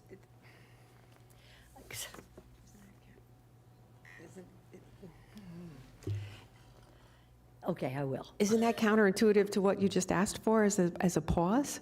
No, we're not taking the pause issue right now and I'm looking at the attorney. And the reason is because we have to look at the inventory as well. This is part of that whole scheme. And so we're not going to address the pause for privately initiated. No. My concern is this property is under restrictions. We have, I don't know if it's a deed restriction or a conservation easement. That would have to be released before they could file any applications for development. That's my understanding. So would the direction be to bring an item to discuss that back to the board? I think if I may, Mayor, respond to the attorney. You can, and then Patrick, your light is on. Okay. Mr. Attorney, we have been bouncing this issue back and forth since at least from my records reflect of 2022, spring of 2022. And it is part of our board direction that we gave to the staff to let us know about what are the restrictions on this property. And I think that we need to move on it. We need to at least start the process because we have been discussing it for a while, and I'd like to start the initiation process to review it. That would take years as we go through this process. But I think at this point, and this is what I have been discussing with all of this inventory and two commissioners from the South County area, this is something we need to begin to initiate. So that's why I would like to begin that process as soon as staff is ready for it.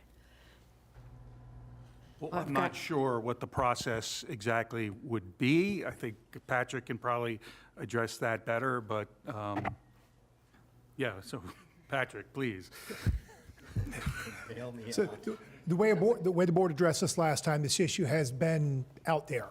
And previous board direction was, and some of you might remember, Isby and I came and did a short presentation, explained the real estate interest the county has in this property, explained the history, the bond purchase, the sale, the restriction that's on it, et cetera. That is something of a precursor to, we control the ability to accept the application. There's a conservation easement on the property. You can't develop on that acreage. It's in our favor. And we can go through this in a larger presentation. So two routes the board could go. We could go the way we did previously, come and share that information with you again. We have two commissioners who weren't here for that, run through that point. The other route would be, if we did accept an application, know that you're going to get a recommendation. You would have to deal with that real estate interest piece at hearings along the way. And I think it's cleaner, quite frankly, to get your direction and address how to handle that real estate interest first and then proceed from there. Opportunities there for potential applicant to provide some ideas, certainly meet with board members, talk it through, et cetera. But as far as going down the road too far with an application before you've had that opportunity to weigh in, that might be more efficient, but certainly we'll work at the board's pleasure. Thank you. Commissioner Weiss. I think my preference would be to do what Mr. Rutter is recommending. I think we have heard this before. My understanding is there's no information that potentially would make this, and I think it does deserve us to hear about it and hear what they're doing as a board, or what the potential is, and let's just have a discussion about it, and we'll see where it leads from there. That would be my recommendation. Vice Mayor. I agree with Commissioner Weiss, but maybe there's a clarity point. Can we just let them kind of, this information, if they submit, I don't know, is there a difference? Is there a preliminary application versus a full application? Can we let them submit an application so that then we, the board, can make a decision based on that? Could you? Yes. I would tell you, though, that the recommendation, they could not be approved without this board releasing the conservation easement on the property. Now, hold on, Pat, so I understand where we're going with this. You would have to almost recommend denial, if I'm understanding you. Correct. Because it doesn't currently, a potential of the application doesn't currently comply with our code as written. It's not even your code. Because, or with anything, because Correct. it's unprecedented, let's say. This is extremely unique. Okay, so again, understanding that going in, I think having them submit at least an application to put this to bed or to proceed forward one way or the other seems to be an obvious choice. So if I can, somewhere in between, Ms. Sabina, I think we could be back at the March Bcc zoning meeting. So if we don't take action on an application, let us come back to you, dust off that presentation, come back to you, get that information. We can move relatively quickly on that point. You give us direction at the end of March. Okay. Is that amenable to everyone? Yep, okay. Commissioner Sacks? All good? Sold. I don't know if it's the highest bidder or the lowest. Vice Mayor. Thank you very much, everybody, for your patience on this. And this is why we need to do a little work together on it, and I appreciate all the comments and support, and I look forward to another lively discussion in March. Thanks, Thank you. Mayor. Thank you, and I'm done. Thank you. Commissioner Woodward. Thank you, Mayor. And that, I already addressed the first part of what I sent you guys yesterday, so we've got that settled. The second part of what I was going to request from the board is support for Boca Helping Hands appropriations request. I met with them. This is it's $427,700 that they are requesting from the state for a job training program. They have signed a memorandum MOU of understanding, thank you, with CareerSource. So this is providing for vocational training and certifications for people who qualify. Their biggest one being CDL licenses. So their appropriations bill is being run, and I'm just asking for us to, I guess, add it to our list of support. Do you want a letter of support from the board? That would be fantastic, too. We can do that. Okay, yes. Under the mayor's signature, that's fine, if that's okay with the rest of the board? Staff here, so we can do Yes. Okay, exactly. We're just going to write the letter ourselves, you know? Okay. Well, so thank you, and Boca Helping Hands thanks you as well. Also, just, we're all going to be going to Tallahassee, or I guess most of us are going to Tallahassee next week, so hopefully we'll see you all there, and we have a very successful Palm Beach County Days. Thank you. Commissioner Powell. I got nothing. No dog in this fight? Commissioner Weiss. I want to thank staff for all the hard work you guys do each and every day, but especially with what you have to go through here. So thank you. Thank you. Vice Mayor. I'm going to echo the sentiment of thanking staff. And also, I did have a request. In the essence of needing more information, there is a touchy subject that was briefly brought up earlier that I don't plan to talk about, so no need to interrupt me. But I would like the county attorneys to arrange a shade meeting in regards to Transit Village so that we, the board, can get information on where it stands and get updated and actually talk about it and participate in the decisions that are coming about with that lawsuit with the county.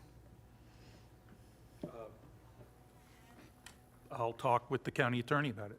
Thank you. Commissioner Sacks. Thank you. Mayor, Commissioner Powell. Oh, I sorry. made a mistake. I do have two things. Hold One on a thing. second. I need to ask for permission to do a proclamation off-site honoring Aaron Lockhart and Christopher Redding for their contributions, outstanding contributions to music. I'll second. Thank you. Or I'll third. Did you get that? Okay. All in favor? Aye. All opposed? Motion carries. Thank you. That was only one. Oh, sorry. The other proclamation is for Vera Farrington, who passed away, and we want to do an off-site proclamation for her. She was part of the Spady Museum, and her daughter, Charlene Farrington, will be receiving that proclamation. So that's the second proclamation. Second. Third. We have a first, second, third, fourth, fifth, and sixth. Thank you. All in favor? All opposed? See that the motion carries 6-0. Thank you. Vice Mayor, were you done? Yes, I was just going to wrap it up by saying thank you. All right, I actually have 2 board appointments. I would like to appoint Mark Feldmesser to the Infrastructure Surtax Independent Citizens Oversight Committee. Say that 3 times fast. And I would like to reappoint Cherie Pavlik to the Zoning Commission. And would you request my off-site proclamation, please? I would like to recommend for Mayor Marino to be able to do an off-site proclamation declaring March 6, 2025 as Palm Beach County Sheriff's Office Volunteer Day. And this will be presented at their annual Volunteer Awards ceremony on March 6th. Second. Okay, all in favor? Aye. All opposed? See that that motion carries. And before I close my comments, yes, sir? Yes? My Yes? boss. Wow, that was quick. I hurried. I didn't know the elevator moved that fast. Yeah, I heard the comment about requesting a shade meeting, and I just wanted to clarify, we cannot do a shade meeting just to discuss a litigation. There is currently litigation with Transit Village, as everybody knows. We're happy to meet with you in your office and discuss it at length. There is nothing for us to hold a shade meeting on at this time. Mayor, Sure. are you saying there's nothing to have a decision on? Because literally, as a board, could we not decide what we want to do now? We're in the middle of litigation. We've had mediation, as you know. Mediation was unsuccessful. It just got moved to the end of the trial docket. There's a pending motion for summary judgment. There is no offer on the table for us to bring to this board to discuss in a shade meeting. There's no such thing as executive session. There's no way for us to get together and talk in private about litigation unless there is an offer on the table that I need to bring to you and discuss. Shade meetings in Florida are very, very limited because, as you know. Was there an offer previously on the table? There's been nothing that we needed to bring to the board in a shade meeting. But was there an offer?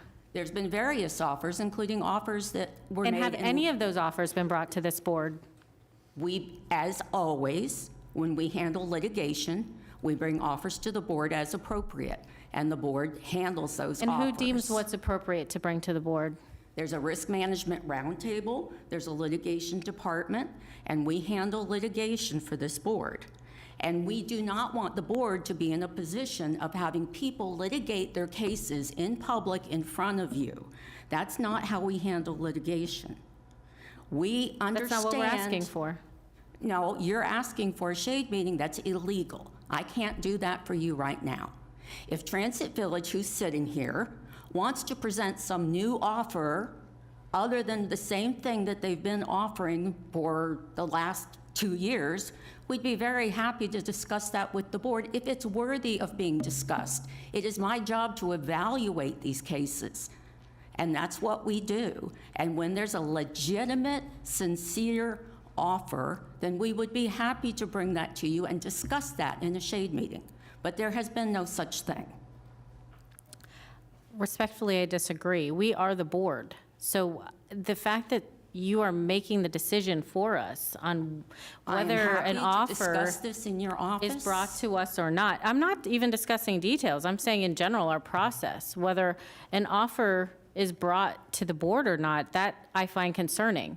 I feel if there's an offer, we should, as a board, be deciding that. If this board looked at every offer that we had for every litigation that comes across our desk, you would be meeting to discuss offers all the time. We do, when we have a legitimate offer, send notice to you all and let you know that we have dismissed that offer because it does not meet the requirements that would pass legal scrutiny. In the essence of compromise, so how about this? If any board member or individual would like a particular topic of, whenever an offer is represented on a particular project, we can ask for that. So on this one, if there are any offers, I would like this board to be aware and have us as a part of that discussion. I am That happy make to us- notify this board going, excuse me, I'm happy to notify this board of any offers that are made, and then if this board wants to have a sunshine meeting, a shade meeting on that particular offer, it will be limited to that particular offer. There are minutes taken. Those minutes are released after the litigation is complete. These are very narrow and carefully scoped out meetings. We can do that. This board always has that option, and I am happy to do that for you. However, I do not encourage board members to be personally interested in particular litigation other than the general matters that we bring before you and let you know of. We're happy to discuss them in detail in your office. I'm happy to bring the litigators there. I'm happy to show you pleadings. We're happy to do all of that, and we can justify everything that we have done. But we are not going to litigate in public. Agreed. So, yes, please. So in this particular project, if there are any offers, please bring them. Any new offers. Any new offers, please bring them to the board. Fine. Thank you. Commissioner Sachs. Get a little understanding of this. When I first became a commissioner, there was a big legal issue of the ski lake. And in my district, and it was contentious. So I met with the attorneys, all the attorneys in the conference room, and I expressed, I represent people, and I wanted to make sure that the people whom I represent were going to be well represented by county litigation team. Because it is separate, our attorneys here do not represent us, they represent county government. So we... Us as a board. Well, we're county government. Board. We're county government, folks. We are government. But I wanted to be sure that what our county government's attorneys were doing was going to take care of the people whom I represent. This is a similar situation. I appreciate you coming on up. And I think that our concern, and not just mine, but others here, is that the people whom we represent, who talk to us all the time, that their issues and their opinions are being well represented in a way that reflects the best of county government. So I would encourage any commissioner who wishes to sit down with county attorneys, litigation staff, and discuss it. I did about the ski lake and the fishing pond they were going to have. I won't say anything more about it, but it has been resolved, and I felt good that I had that opportunity to discuss it. And I think this is the same thing. So I encourage us separately to sit down with county attorneys, their litigation team at any time, and have that discussion. And it makes us better representatives, God bless you, of our people, and it empowers county attorneys to let them know when they walk into a courtroom what the people of our county really want. So, and I look forward to that as well. Thank you. Thank you. You were I was in the middle of ending my comments. Oh my God, it's been a long meeting. This weekend is the Cognizant Classic in the Palm Beaches. I would like to invite everybody out there. It's at PGA National in Palm Beach Gardens. And of course, it's during NACO. I am not. I have 2 broken ribs. So no, I'm not playing. There you go. I'm not a PGA professional anyway. I'm an LPGA professional, but that's okay. Could we vote on me playing? Oh gosh, no. I will pass on that. But I do hope everyone enjoys their week. Please travel safely to those that are going to NACO. For those that are going to FAC, we'll see you there. This meeting is adjourned.